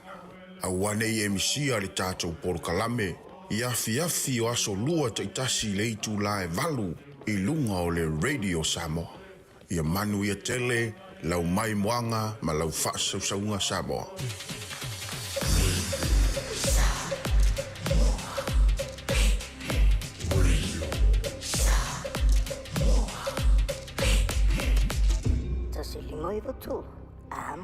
O le taimi o le wā lua ma la whamiru te wā te ainele a fo le lua pe toi lus ful fitu ma la whamiru te on tā leo le tulai tolu. Tā fo le tolu on toi whafunga leo le tātu utaro o i se awiratu o tātu tala i vai whanua. E pi o le sae whafunga i le tulai lua. Ia mai le vāngo telefo o le Radio Samoa. Ai matautia foi se tasi nei o foi. O ngā yo inga sa whai e se tangata po ni tangata. E whapele o na awina tuai whana nā, whaasoli tu la fono. Ia le fuala au whaasaina leo le aisa, ia po le methi tonu o le tātu utaro. E taula mai lea ini pusa o tau mawha mai Amerika Samoa. E le li poti pe o na tā ua mai, o lo whape me i le whaamtalanga. Na whapele o na maua, e leo whenga luenga lea le customs sa Samoa. E a leo whai e tasi ma le wha kilo ka lama, le mamafa le nao le meth. Ia po le aisa, sa whape leo nei tutonu. O se pusa moa fo i lele tu aisa. Ia ma sa whape leo na wha moe. E au nantu lea mo se tasi o tangata i Samoa. Ia mai o se ngai o inga lea sa whaia. Ina ua mai au na tulimata ia lea le vai ngā le customs. Ia le tulanga fo i pio ni ia ngai o inga nei. E pei o na awina whaana nā mai ei whala au whaasaina mai Amerika Samoa ngā i atu ki Samoa. I se whaamtalanga mai le matanga luenga leo tupe maua ia ma customs fo i ala tātu uturu. Ia le sawa pia na maua i lea so tō na ina sei ma vai atu nei. Ia le fo i a pusa moa le sei tonu mo le mele. Ia mai sawa pia lea o na malantou wha i lo mai ei. O se tasi le o ngā iwi. O lo whaia i lantou, le au inantu nei whala au whaasaina. Ma o se tasi fo le nei o awala. Le au lo ma whaio nao fie tuai. I tutonu o Samoa, ia le whala au whaasaina leo le aisa po le methamphetamine. Ano mo kau kia. Ko kongo le pusa moa wha aisa o na avantuai lea i Samoa. Ia mai sa whapelea o nafo au inatu. I se tangata i tutonu o le tātu utro. Ia ma o le teimineila, o lea ua tau fia i e leo. Ia lana sunganga, lea na ia awina antu ia o loa nei, i tutonu o le tātu utaro, sole. E makau kia, a whaila o lewa maua i tātou tau mawhai atu isa. O le visiti, o manisi me ia awina antu tono Samoa, le mawhai o nao fia atu ai, ia tātou fuala au whaasaina nei. I le wala vai o New Zealand ma Samoa. O le whingatai o le whaatino le tūranga lea. Ona, ia, o le siaki ina foi le siaki ai nei. Ai so se mea lava e whai. E iei lava mo meo kama i loopholes. Foi ia pe o nei grey area se ma whai. Ona whai ai e tangata. Ia mi se le vai lanto ua masani le whinga o nei ngā i o inga whaasoli tū la fono. Ia awala parapalae ma whaio nau fia tuai ia nei tui ngā loa i tutonu o lo tātu utru. Ia tālo sia, o leo lea whapelea. Ona tautu mamaina e leo tā ua mai. Pe fia se kupe maua pe a whaatawina le mele. Ai a tanofo matama whauwhau tui. Tasi ma le wha kilo kalama. A whaio le wha kawela wari i o kai se lau kālan meo le whasipepa voile. Ia, tango leo o e vai fofoile. A fe mono tupu whasipepa whapena. Ua fia kupe maua. Ia ka ilo ye waka kere whai e ka i ka ngā mea ka kere māna mai. A le me whaaftai ia o le ua maua stasine o awala. O le me whai o nau fia tuai tātou whala awa saina ni. Ai, o le a malesi ngā ruenga e tau wana whai ia. O le ua maa ua tala e pio na sound. O le fionga le li pāle mia le vea son team vai atu nei. A wina atu ia malo le malo New Zealand. Ile mai ai leo le la whilo inga le li pāle mia o New Zealand o Chris Luxon. Ina ia fsosoni inisio vahenga na i le matanga aluenga o leo. Ia e maratua vui oi. O e mana tua o le whaka uma ku foi. Ia le maka upu kele. Ia ma o lo wha ua wina pele teimlede. Ona su e ina. Ia nisi sa avea mantai tai.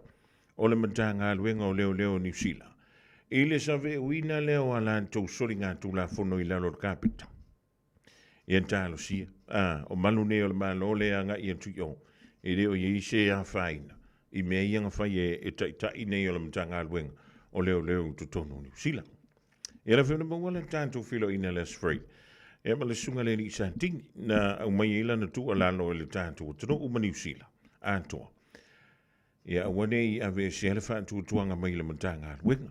Awai, to i ti lawa i lantou ia na whaia ia le ngā iuinga leo le save u i lalo le kāpeta. O soli ngā tūla fono atangata e ave mata i tai i tutono o le mata ngā luenga leo. Ia le wama kua whai ngā akoa koela ma le mata ngā luenga o leo New Zealand. Ai ia tālu sia, ia maua le fisosoat mo le mata ngā luenga leo i Samoa. Ina ia tau mawhai e fo ia le tūlanga i peori hei mata upu ne. Stasi neo mata upu maua lunga. Ia mai te tauana ave i eile wha mua. Ina ia tau wha i titia. A wao le memoni a lantui. E rea o mawhai e le tātou poras. Ona tau fia leo fiatu. A whila le ngau fia koropu Samoa. O hala maisi o loa i e mawhai. Ai o ngā fia o pito nu o Samoa. Ngai mawhai ngā drapa kuia. E mo me fui o wa whaila. Eo, me ia sau i anta tifanga. Se o mea ngā walewanga whai i fiki. O mea ngā walewanga whai o i konga. I le fsota inga o me i o kengi. O le visili telela. Wa kaimi e a wa fo isi a wala. Le mawhai o nau fia tuai mea nei tono Samoa. A whai e le o iai ni fale. Ia po ni o loa fo i e ngā osi i whala au wa sai. Ia whai o le pusa moa le ua mau. Wa mangisi mea. Wa mangisi wha mo mori. O ngai kumu i mo meo whala au wha sai. Ia le tonu wantu tono le tātou. Tunu whaatai o le i alka ko wha aka fuilit. Le tātou scanner le no tonu wantu i nā le tanga luenga o customs. Ia e le mawhinga i loa umai ngā. Ia wai le ngā i ngā fu. E tauna whai i le whaata. Ka winga le whaaka i whareono. Tauna whai le whaata i nai whangalik. Ia ai wha pe whea le tūlanga o lo i ai. Ia isi whaenga umai tono le tātou tunu. Ia kālo sia. O le ave i ai i lungmau. Ia le tūlanga e pui ai. Ia le saunga le mua na i a tātou walo mawhana. Ia wā awa pia o le si pele i lunga o le ofia tū whala au sa aina i tono Samoa. O loro winga. O le a esere ko inga wa inga. Leo le a tātou wa inga. E nisi o soli ngā tūla fono. O le an tūla i mai tono le tātou tru. Ia ua hefa mai le kalanga ka whaalongo ai. Wha ingar ka penga ke wha o ngā ingar mele. O laua whai mai alo na mawhau iante ia. O ia, ua mea le kinga.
Fofogamua e tupu mai pea ia Samoa.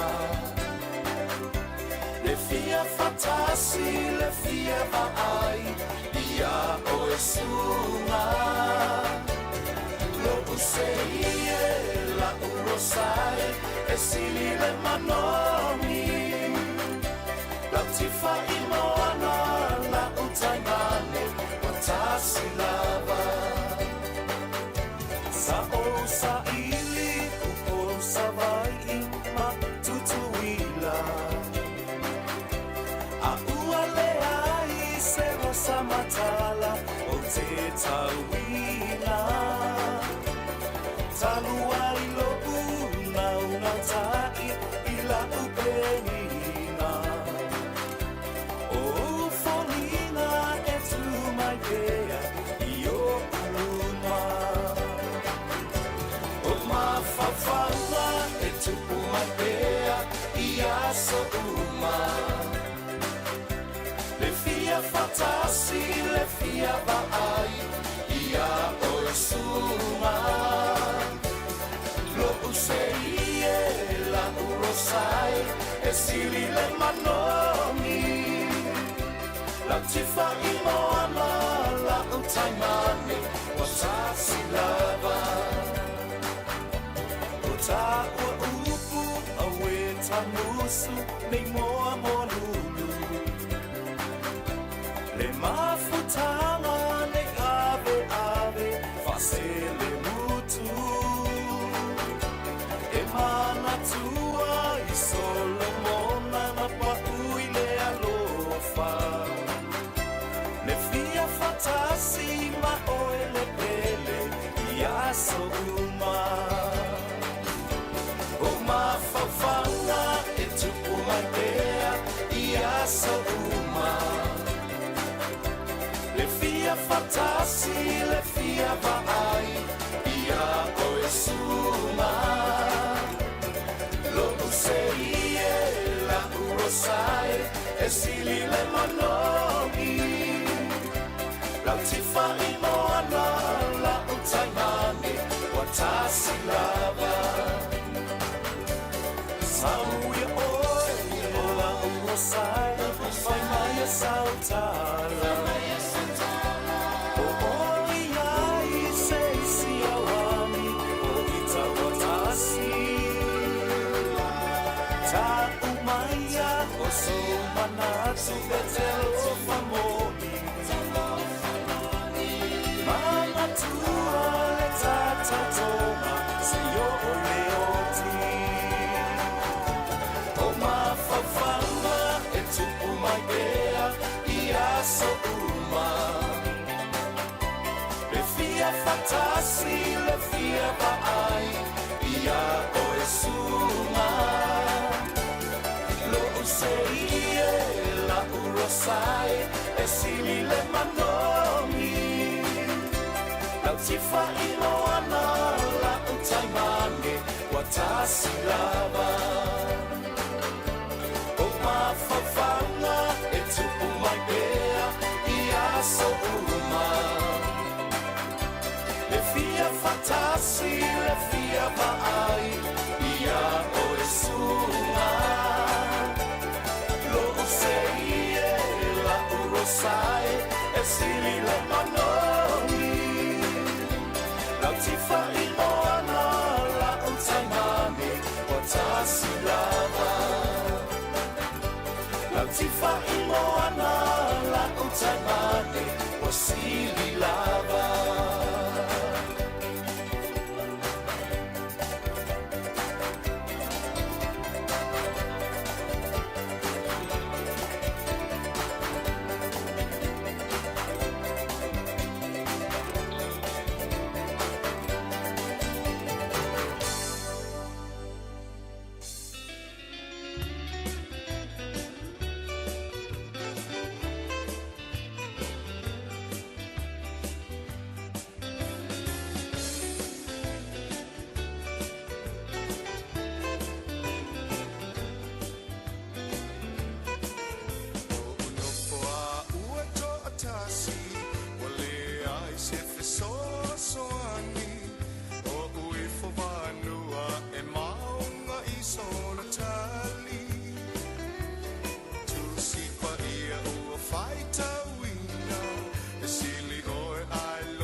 saunia Pe fia so o te le isau Pe o te sau fo I uau Lo te wha amanga lo to e pe pese manu o le tae au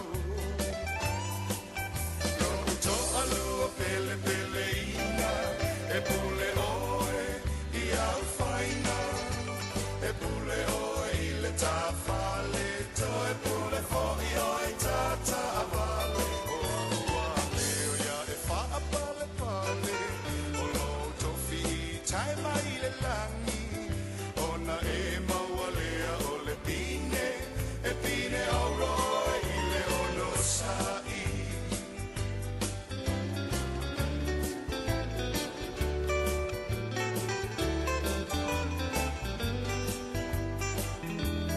Vai mai Kua Samoa E avisa sala leta maloa O le sami male lau Ele ua muli au loa E ai anga mio si tama Fia tama autu O le tau langa E moane o le ata Ua toe fo I lava ya mama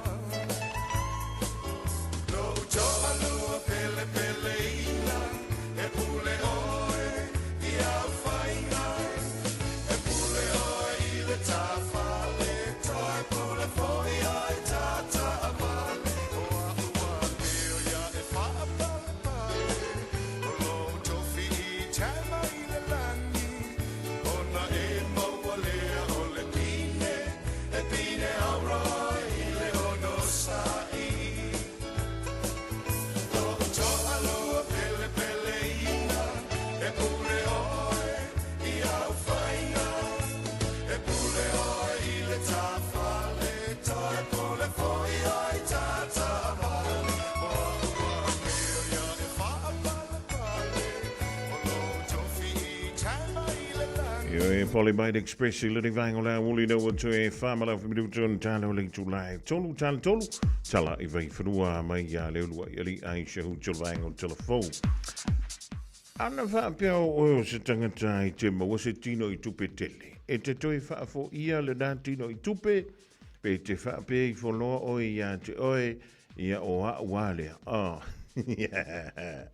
A tonu o a whapea o e poa Well, ia longowi E tātou te whaiala talana o a walea Peitai E le I whapea na o na whaia E se au whai ngā luenga kilingi Ia se ngā luenga sa whapea Leo na whaia I se tasi o whale E le pitunu o Wellington Ia Ma o lea la sa whapea O na maua atu wai e le au kilingi lea I le mole mea o lea fo I te tonu man tuan na fo Momi foile Ia aila ua mamongo e kanga ko ngase kanga pepa Ai maua atu le tupe mawhaitau E lua se fulu wafe Tala Ia le tino I tupe O le sa iei tonu ina Ia ana whapea lao tatou Whamaka ke oso mana kupe Ia pe ke whamaongi pe o le vaenga lea Umana toi whafo e le tino I tupe Lua se fulu wafe tala Whaate ia la inga E ana le whale lea Ia ma whapea mai ei So leo le kupe ngā si mako kinga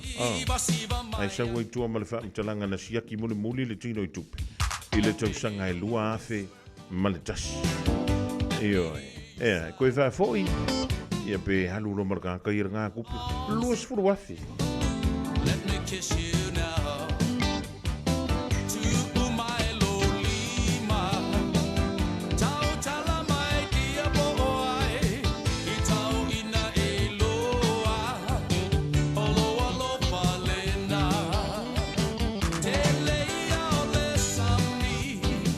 Te le po ila au o le vau. Te le manu pelele I le langi. Te le teine apakasi. I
talo whātui lau whaafunga anga le nei tū lau le aso, alo mai au tātou telefone ua tū whātasia e lau Radio Samoa.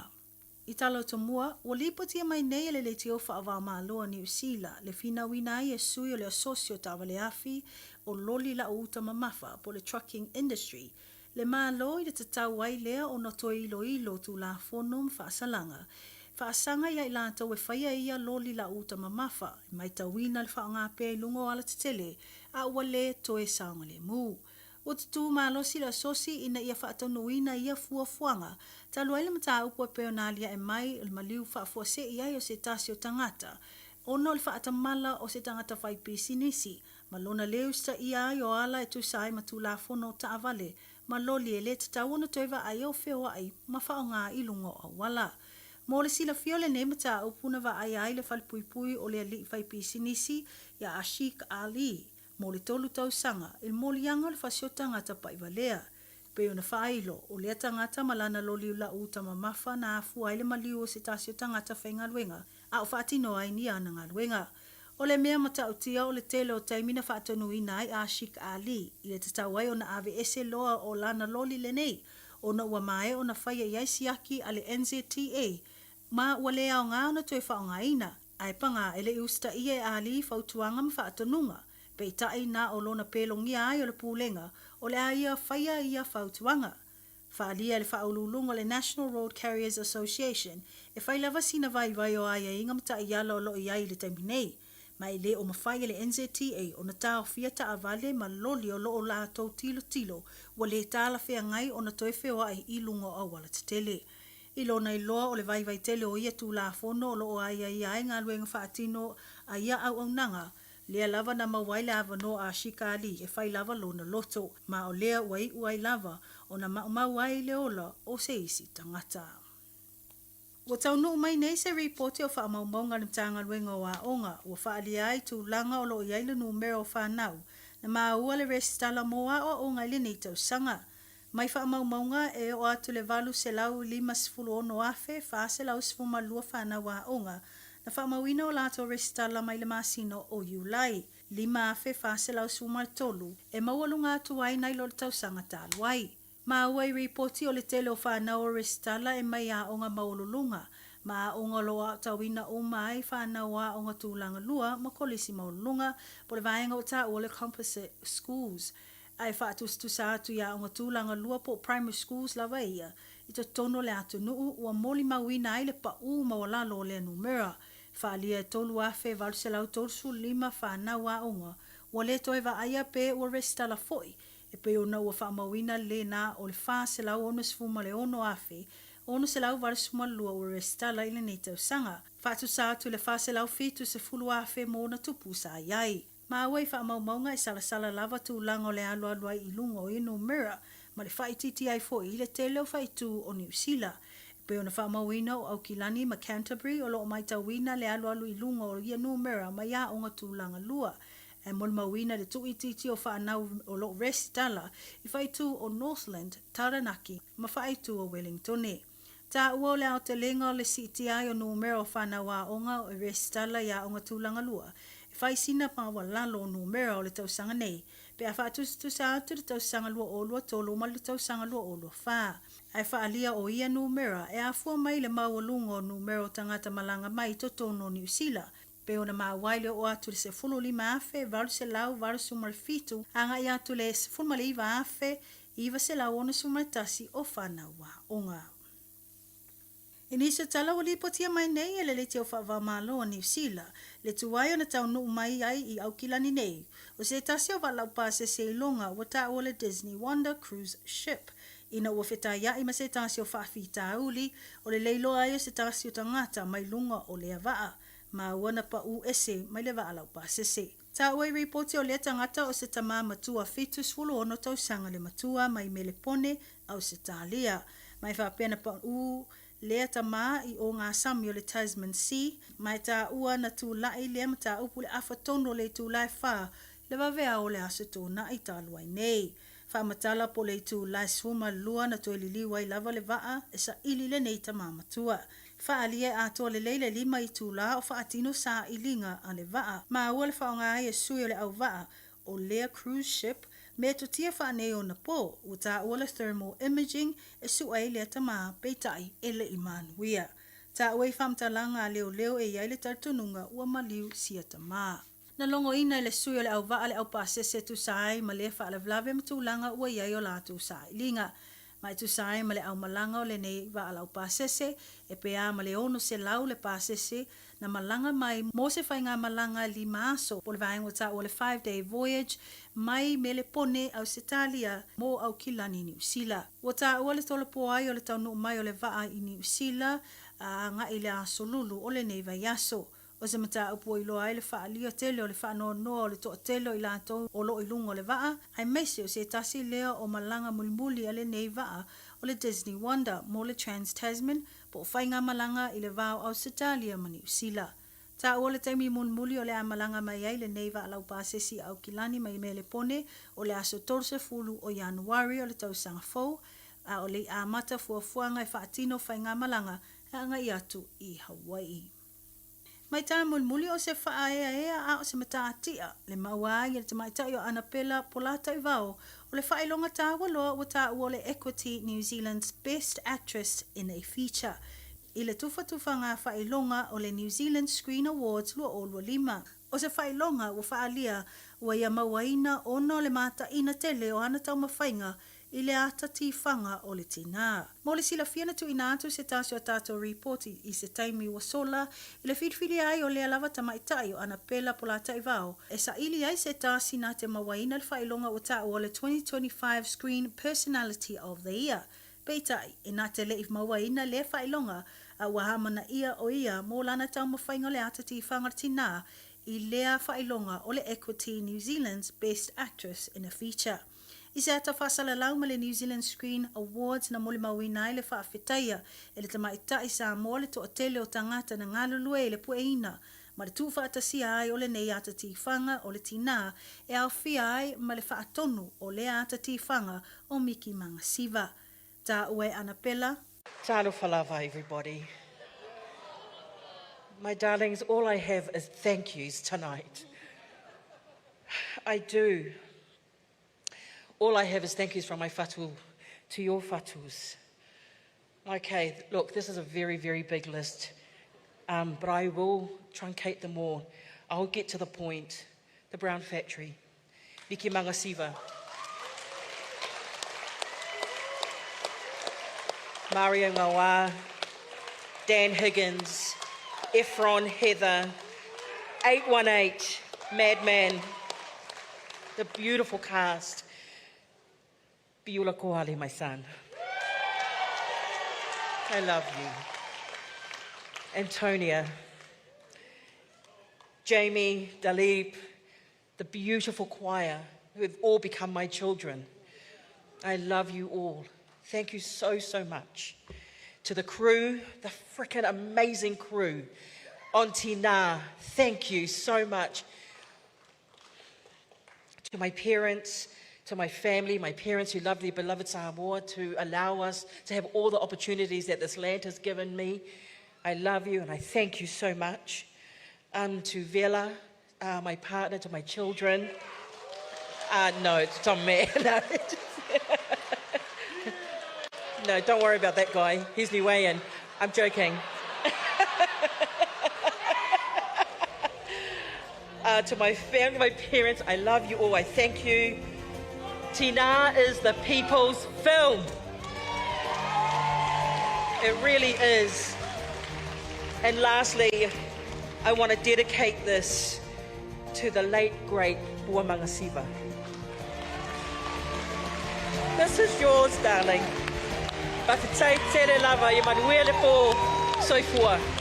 O le ata ti whanga le tina wa mawalunga na tau mawhainga i tūlanga tau ata ti whanga te tono New Zealand ma ua wa aia le lau i loa tele e le ngata i Aotearoa nei o Australia ma Amerika ma ua mai tau ina foi le manu maloa i nisi o whailonga tā wa loa. O tātou telefona mo le nei tūla o le aso whaaftai whaafunga mai tō whaasoi Ta alofa Samoa, waule nei o kāsputi alu, a wale sui alingila ura ule ki o. A eva mai ina se furu 5 iwa kolu, a mo, Radio Samoa, me vela a.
Samoa o le atunu ua mai au na tofi.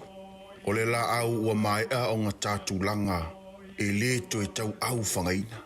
O le vai fo i ua malili ua mai au na saiki. A o lau polo kalame o le vau filifili. Ua na o se toi wha manatu. Ua na o se toi whangu i au anga nuu Samoa. Mau upu ta oto, mau upu tu. E ala lea i ala ngā upu ma muanga ngana ma le vau ngana. A wane i emisia le tātou polo kalame. I afi o aso lua ta itasi le itu la e valu i lunga o le Radio Samoa. Ia manu ia tele, lau mai moanga ma lau whaasaunga Samoa. Ua whaatonu lau whanau sia o ngā amata. A whaia te alala i mangeli sa sae po o nuu tūtua oi. Whaafafonga le lei mai. O lea wau whaantua le whetūta i ala o ngā amata. Le tolu se fulu i tūla e a o ngā fuai whanau. Mai le tasi o i le 5 tausanga le mātutua i le vaiaso. I oe, maua fo i tau mawha. Walau lo le whetūta i ala o ngā amata. I le olua tasi tolu 5, fitu valu iwa fitu. Olua tasi tolu 5, fitu valu iwa fitu. Mo se avanoa o lo walo. Tasilima iwa tolu amo. Radio Samoa.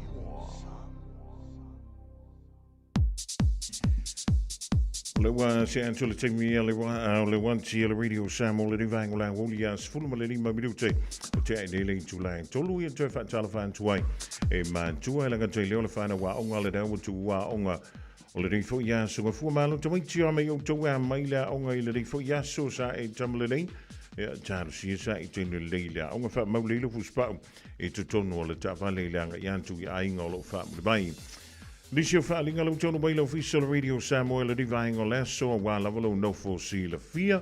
Whaapitone e la Casa Beats and Appliances a lo whanga solo. Lo i le tanto siti no for fabric, no for toluma, no for single se lua.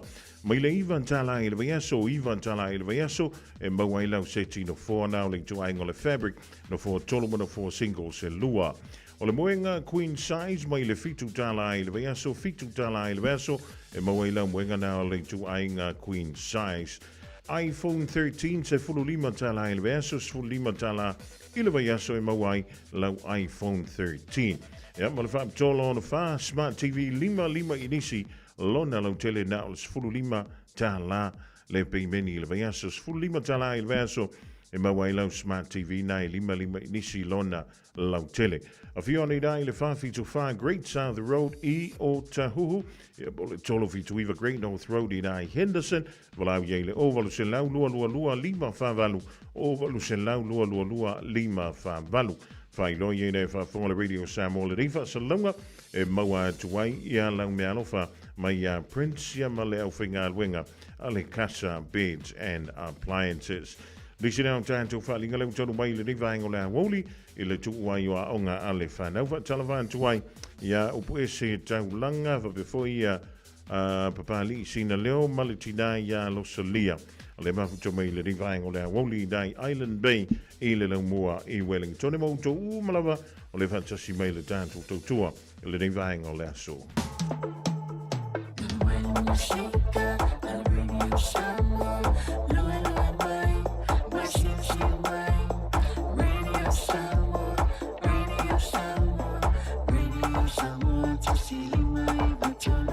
Radio Samoa.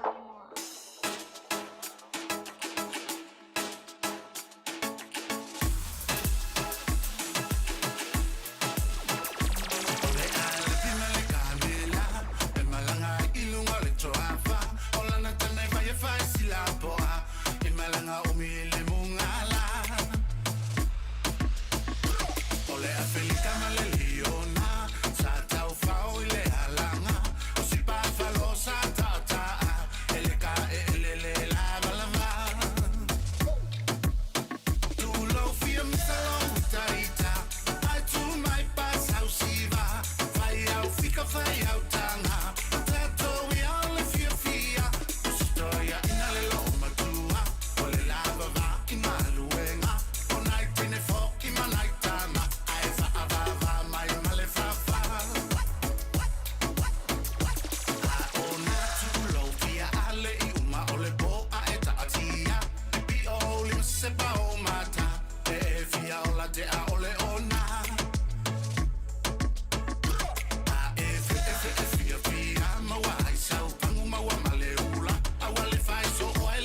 my Joe, me gotta go, me oh my oh.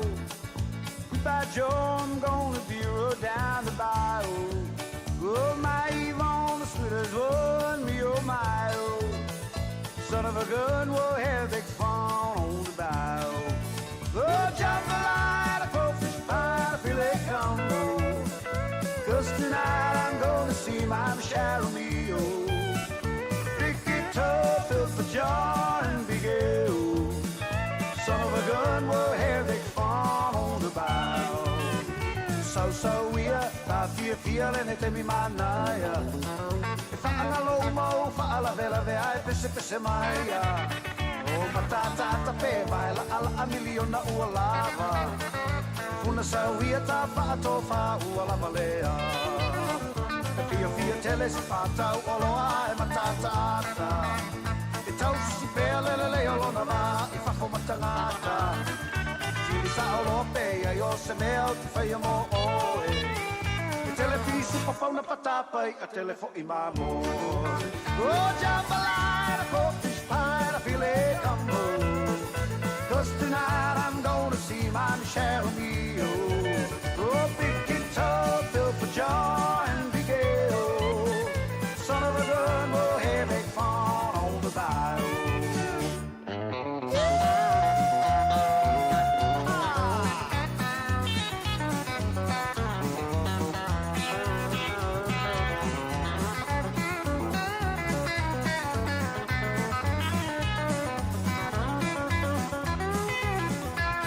So we are, ta feeling it in me manaya.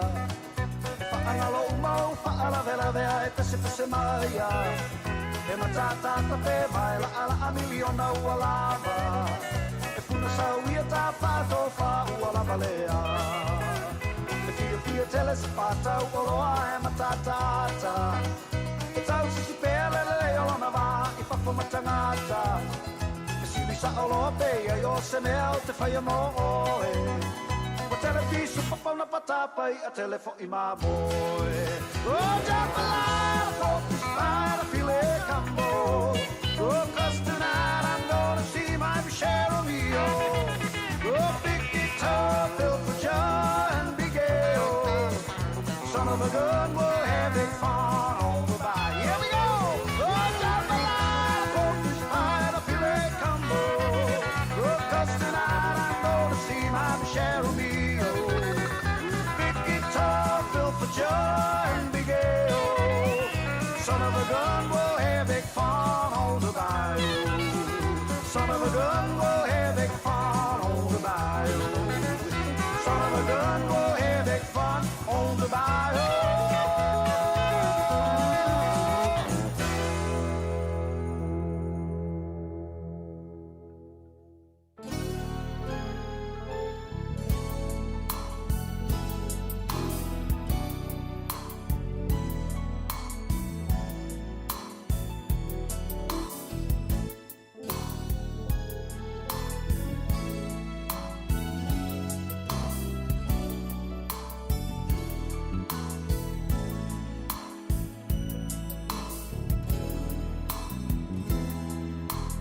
Vanu ilalo o maunga ilunga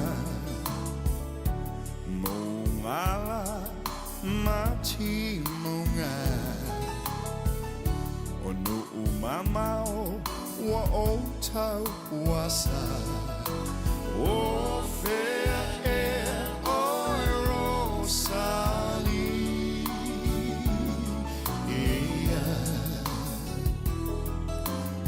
Oi, olo ula, lo umasina Tafia luese, malene hongisa Wautangi atu, ile tua letama O fea e oi rosali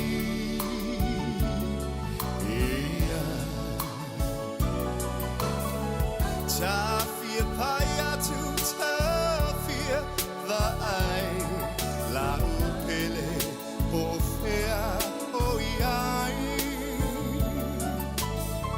So si uleo sa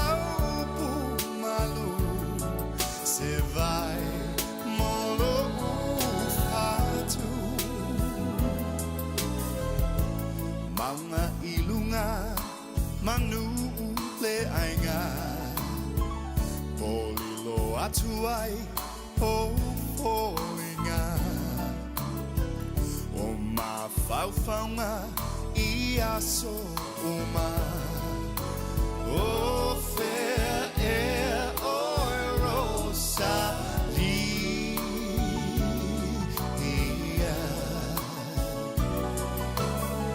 Tafia vaya tu tafia vai la pupele o fea o iai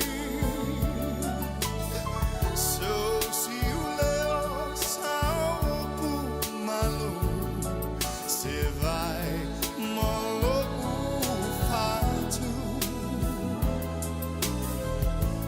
Vanu ilalo o maunga ilunga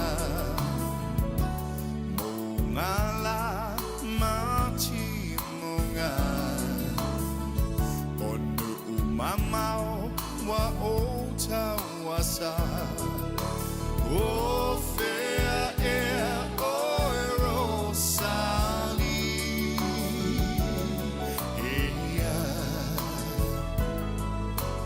O fair air o sali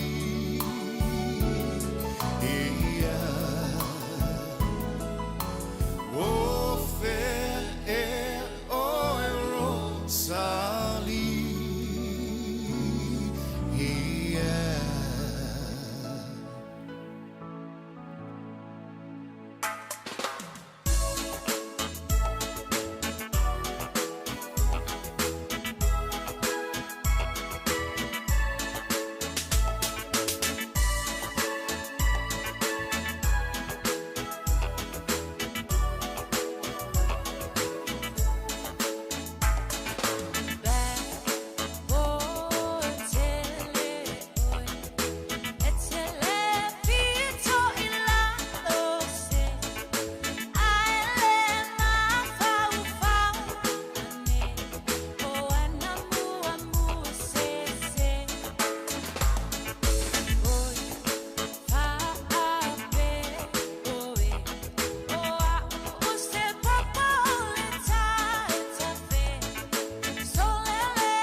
Vianga mai ia elama le amo Exodus Band i le ni vaingo le Aoauli da wa afa tonu.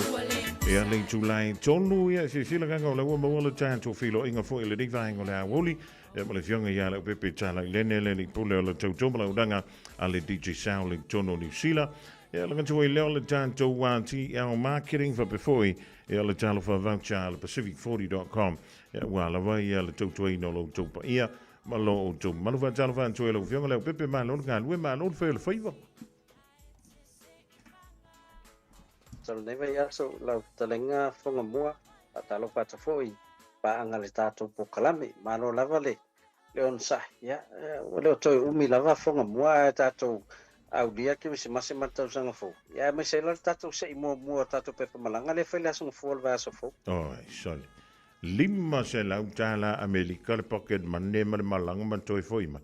Ia ka ke kungu a foi le leo ka hanu fia leo pepe wale le e wotsunga pisa ke le foi se sa. Ia e o atu tā po kalame te mwhapene vai aso lea. Ia voi ropo i tangata e tō lua leo lea a fia. O leo lea mawal tike le malanga i sa mora tau sanga fo.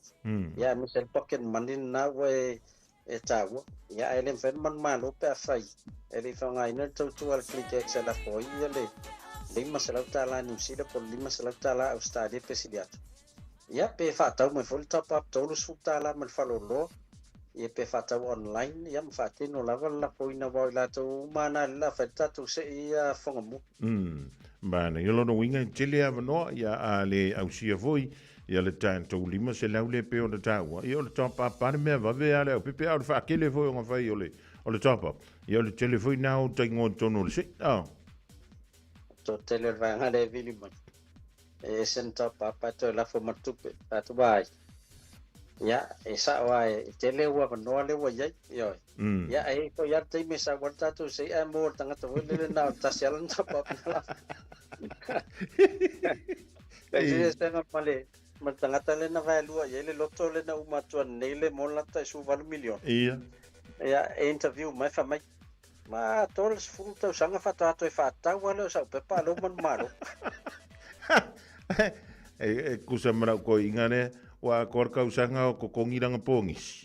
Kangorofa pa u ila lo le furkara.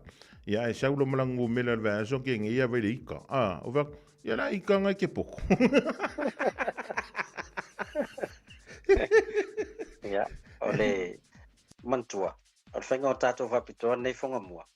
Ia a whaia masani na la forse leni. Ia pe la foi top up.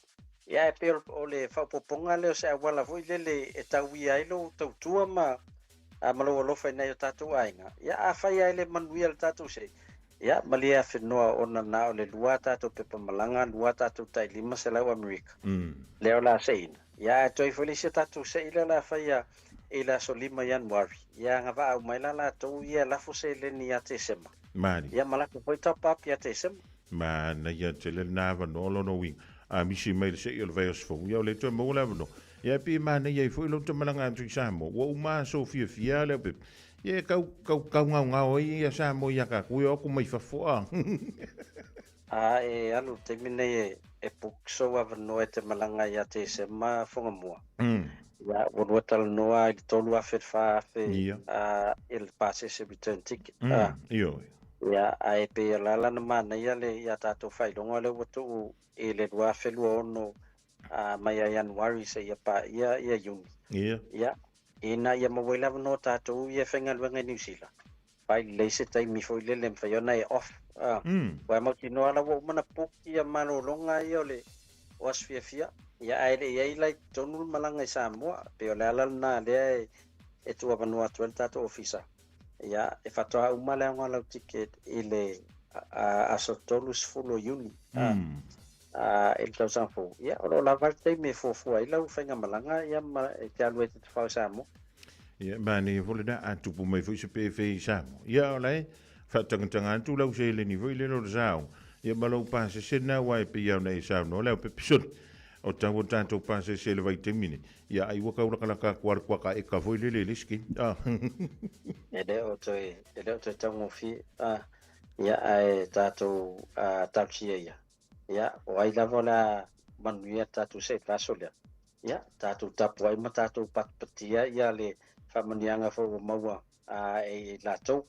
Ai o le tūlanga I a whai o fuafua I e malanga I Samoa. Ia, o le naim whai tātou SIM card I tātou ofisa. Ia, mese la wai lātou o le ae ngā solo I Samoa masino November. Ia, mese la mtanga o December. Waweo o mai mātou te whasoswani whalau SIM card ma whaasino atu whaingo bundles. Whaasino atu fo ile awala I lafo atu e vanga le Samoa, whataitai atu lafo I nātou top up. Ia, ma lafo I nātou tupeanga il mai cash. Wai mwhailola na le stala lau SIM card na ia oi. Ile mai cash. Ina ia mwhaiona lafo atu le vanga le New Zealand tupe I lau telefon. Ia nga waa le vanga le New Zealand le. Itse. Manai. Ia, awa te minei. Oro tam whaila vai wha mua le alu e wha o ngata to pepa malanga. E leo iei se tātou ai inga te minete tau sanga mai e pem whaiona li liu wha tupe atu lau tiket o nai len whaina e malanga. Ia ai, ia, o te minei e te tau ana e malanga, tau ana e alu e wha o ngana ulima se lau tāla Amerika I Samoa. O lono wingo tau I whusianganga wha pena e wha liu tupe atu li tātou pepa malanga leo pepe longowi. Longo winga le fa pervanga o langa la linga sa ngo me le pepe lua fer korua fer pepe ma e longo winga la korua fer di mesela ya ole ala nai le om fa tato fatata no ina natu langa ona le ala vai e ai la vai e ngol tato fa dole tam fai la vai to nai malanga Samoa ya ma se e o yo se e fe do ai la to ye te al ye lo wa fu lingil tapa ya malafo ya le ya yeselen ya se fai fusela tu ngat benga tali melo malanga yo ai fa de leia tau singa le lua va ya so para le umile le la ya te mila na perform melo vanga le Samoa ya ola o foi kala foi a uma que perform mai ngi ko ela ku ja mo ko perform mai foi e se vir ko inga ko mai de feo I mar va nga nga lo ka ngu ko e sa ole se ringa nga ngu ko fa pasi fa mai ngai Pinga ngai ta ko e sa wala va le la nga ngai. Jonga ponga nga si va nga le Samoa. E fai fe o poco e o mai. Al poco foi e fe o la Samoa le pe. Ya, wa ya te wasa o malanga sa oli ile na watu ni. Le tolu ma sina le na ye o so mama li we dua e to. Ia. E to biliato fa mai. Le ate no fa le te lo te fa. Ya. Ma vela tele la tunu vela fala lave to vela matau e ke ia felo lo mai ie foi le kaulanga fa pe be ka sot o le vanga ia ia o lo ma singa ka ngo sa o le se kupi ia o singa ponga foi nga o sot inga vani o po le pepe ia po e foi le lo ka se me fa pe sole vai le lo sa ka ko volo su e yo long fa e le su es fer kan malo su e sa o fa ya vai ila to wi lo pa pe na siri mai I tulanga ya tato vai ya fa so taisa o ya talenga titia ya o la ye o le lave o titia fonga mo fa mai o tai fangal wenga ya se furu tae anga ile tolu la fiafi ona e faisi pisi isi ananga wenga pa una taimi em fayona nga ya tele malu la tunu o le ofisa ya mo vai e famitetia ma wel malo sitino tato vai esi male tato vai salapa ya manisi fo tautu o lo ofisa so ni talenga titia ala ile la tautu male bluebird il fango tato fata manu fa tahia tono vai ngata wanda o le vai yesi vai sa salapa o ko mo sa play lo ko vai kamaringi pe ale ya o te minei o lo tau sa ili mai sa tato vai tamalingi le vave te lo le alo le o fata o le marula tu ya la fai lo tu la veti te me to a to le ya no vai al te minei pe na le si la male sa salapa lai mo le ring ba lo fa tahia antono ave fa pe nei fo ia e te lo fitu na nei po ai to vela mi sa mo soni ia o le anga e kankangi mesko inga o le lava ai e lingi o VIP supo fo ia alawa o lawa le vanga pungi ka ko ofisa I Samoa ma ka ko supermarket te le pe ia ele asa wala va na lo fanga ina tato Pacific 40 o lo mfai ona la fota lo fa bata ngai fa lo loa ia o fe la valo no folto wa inga po fala li ia po le fanga ia po fala tai Ai alo e lunga lisi o whaloloa na le tātou Pacific 40 i le tātou talo whawata. Na fo ia mawai ia whaloloa e lata tau ainga. Ia ele atoa se 5 minute la fo i lau talo whawata e tau nuu whaloloa. Ia tau nuu fo i le telefoni tau ainga. Ia noi whawaloa e whaungale vata e whaia latu whatau. Ia o mea vave mana o mia. Ia ma mea e te le i tāpen pena iai. Ia loa i le awala e whaiona so soani nei a inga i Samoa. E ala le la fo ino le talo whawata ngai whaloloa e whaia latu whatau.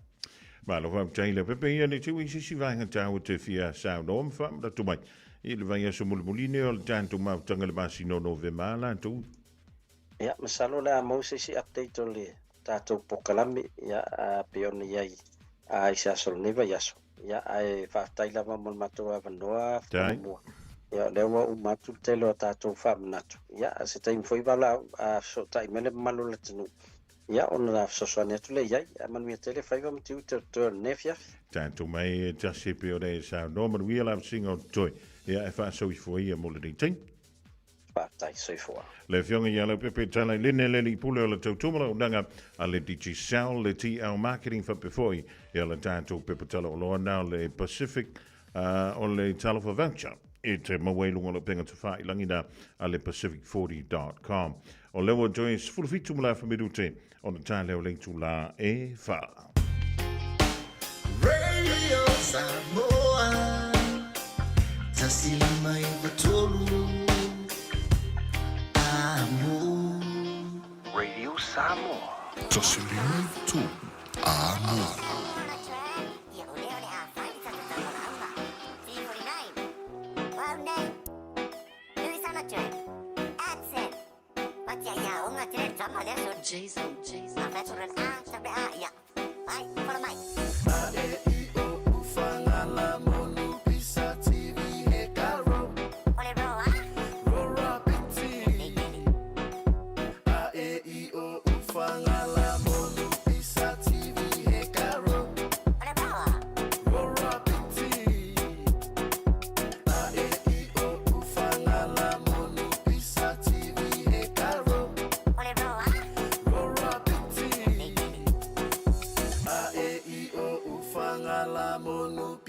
TV he karo Rora piti Matalo fatu le mamalo le basenga la mama e pupula ile ngita wa inga abise eba e pengi wa amakale su inga ole base akosole fa asa o mele pena kasi eka bili bile wasela uwa bebela kasi luwa pupulu puba eba iba inga fai kaule fa akele ya luwa o vale sela ili sisamo inga ile ngumelo apa o kasi ka uwa salamo fule malo longa la kapi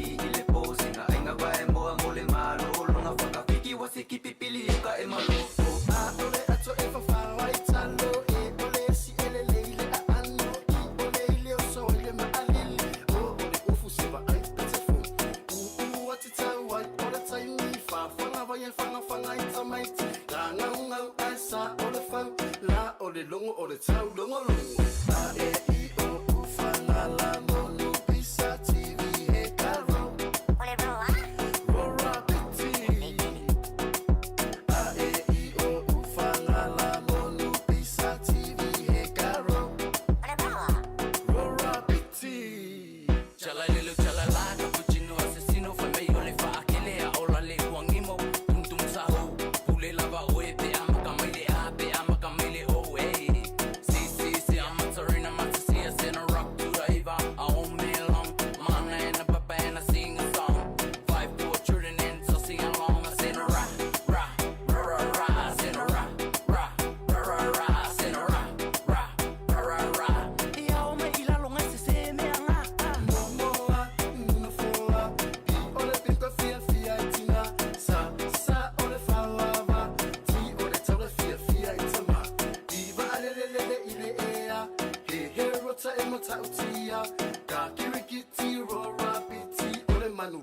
If I tell a fiti, a e o ufanga la mono pisa TV he caro. Ole bro, Rora piti. A e o ufanga la mono pisa TV he caro. Ole bro, Rora piti. Ya umalon tu sila mena tu si te poni la rapi le mata malong tu wa tatua.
ile maumanga alo unga ide fare angala ufikara esea ule maumanga eva maila ikama ulengei au manga sole eva mailo ile uima ya madele pala emu madepe asa asalela oso ikele masole yangane pasole kama eva maikuile oso ekawile lei maso ope e akale fama ifika ikini ofisa asa ukama ipe wala asa yo fama kala le winga olenge kala kukusa ole ofisa ma ile maumanga au onga filiva ama mawafa banguyanga enga kalopima uma aula pele ko anga ole olanga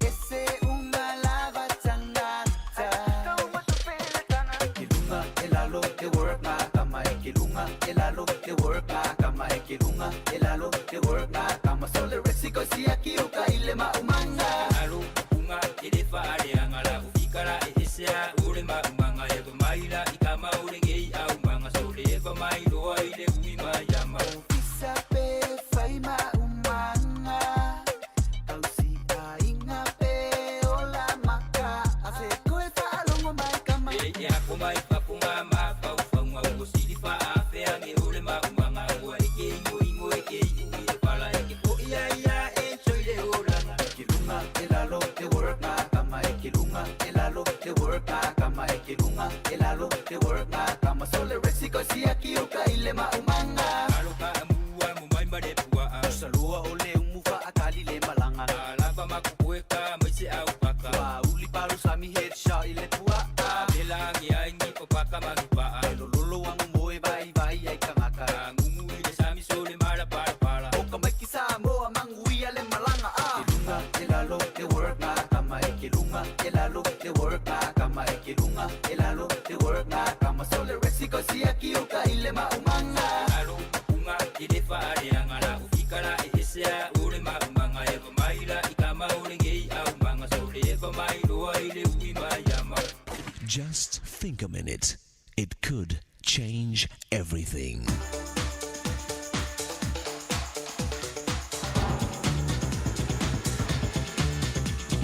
Think a minute. Do you ever feel like it does no good to be good? And the saying seems true. No good deed goes unpunished. You work hard, you're honest, kind, and generous, yet you don't get the success you feel you've earned. Then you see others who cheat, lie, break the law, and hurt people, and they just get richer. Good people suffer, and bad people succeed. And you start to wonder, why even try to do the right thing? Maybe nice guys really do finish last. We even see it in the news. A mother cries because the man who killed her daughter is freed after only a short time in prison. An innocent child is killed by a terrorist bomb. And his family asks, why him? What did he do to deserve this? A widow weeps as she sits by her dead husband's grave, not understanding why that drunk driver lived and her husband was killed. We just don't understand why God doesn't make things right now. We feel like a delay of justice is no justice. But we forget one important thing. If God treated us all justly and gave us what we really deserve, then all of us would be judged and punished, because none of us is perfect. We've all done wrong, unfair things to others. We've all cheated a little, lied a little, and hurt others a little. A wise teacher was asked why bad things happen to good people, and he answered, I haven't met any truly good people yet, so I don't know. In one way or another, we've all failed to live the way we know we should. You see, this is why God became a human being, to pay the death penalty for all our wrongs and unfair things we've done to others. God himself was treated more unfairly than anyone in history, just so you and I could be forgiven and receive his gift of perfect goodness that we need. Actually, we don't need God to be fair. We need him to be more than fair. We think we need justice, but what we really need is mercy. And what's so amazing is God freely gives us his mercy and new life that we don't deserve. So won't you ask Jesus to forgive you for the unfair, wrong things you've done to him and others? Then you can enjoy his peace of mind and freedom from guilt. Ask him to take charge of your heart and life so you can start living his way. It's with his love and power you can handle the problems and unfair things in life that you face. Just think a minute.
Whakavavaulo alofa mai le pisapo I le nei vaenga o le Aoauli. Ina ua toe 5 minute o na tā leo ling tulai whae. Tōlu wā tui le polkaramina o le think a minute. Mo oe maa o mai tātu umalava I le nei vaenga o le aso. Malo soifua, o le si Fofoga Samoa, Radio Samoa, tasilima I vatolu a mo. Se kia Radio Samoa.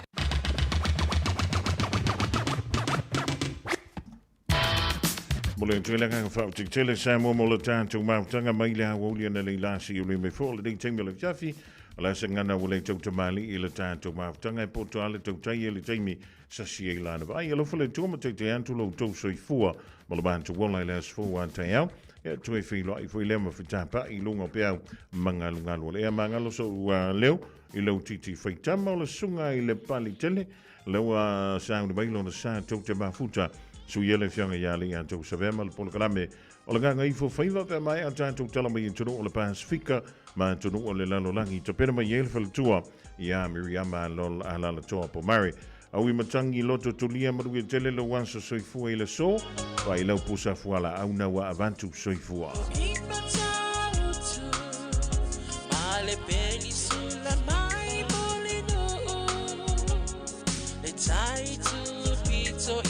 Pia si o utau langa manaya e fe pula fi mai le sau o ata uma o fetu o le lani e sulungi ya umasia uhani a o masavali Le pasina se Yesu solo Ia Samoa no uatulu Se ifai mafia fianga Ie mama atene matama Olo osisi vai mapepese Matata lato tulele A oma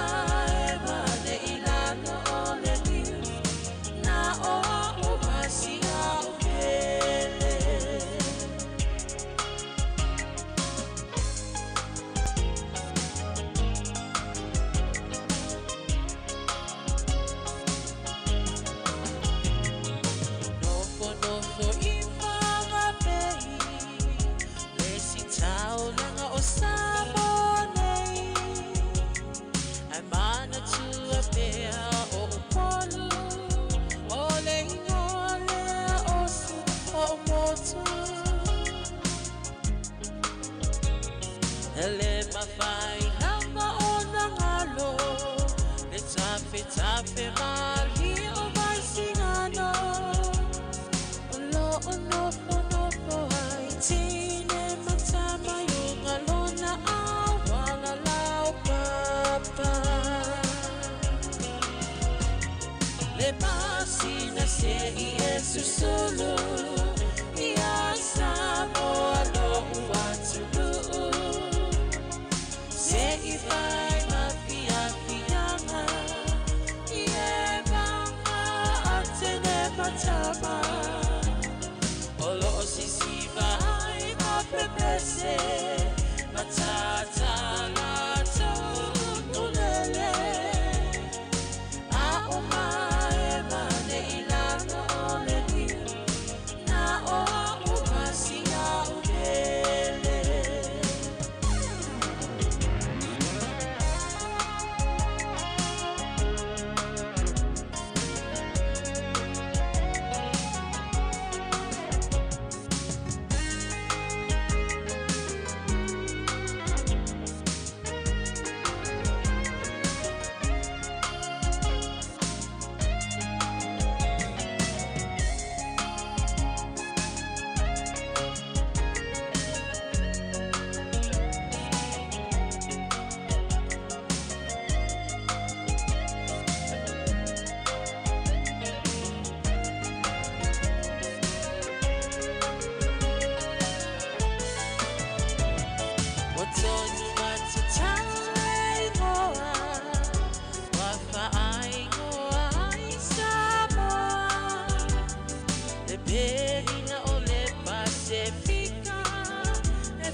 sisiva hai mapepese matata la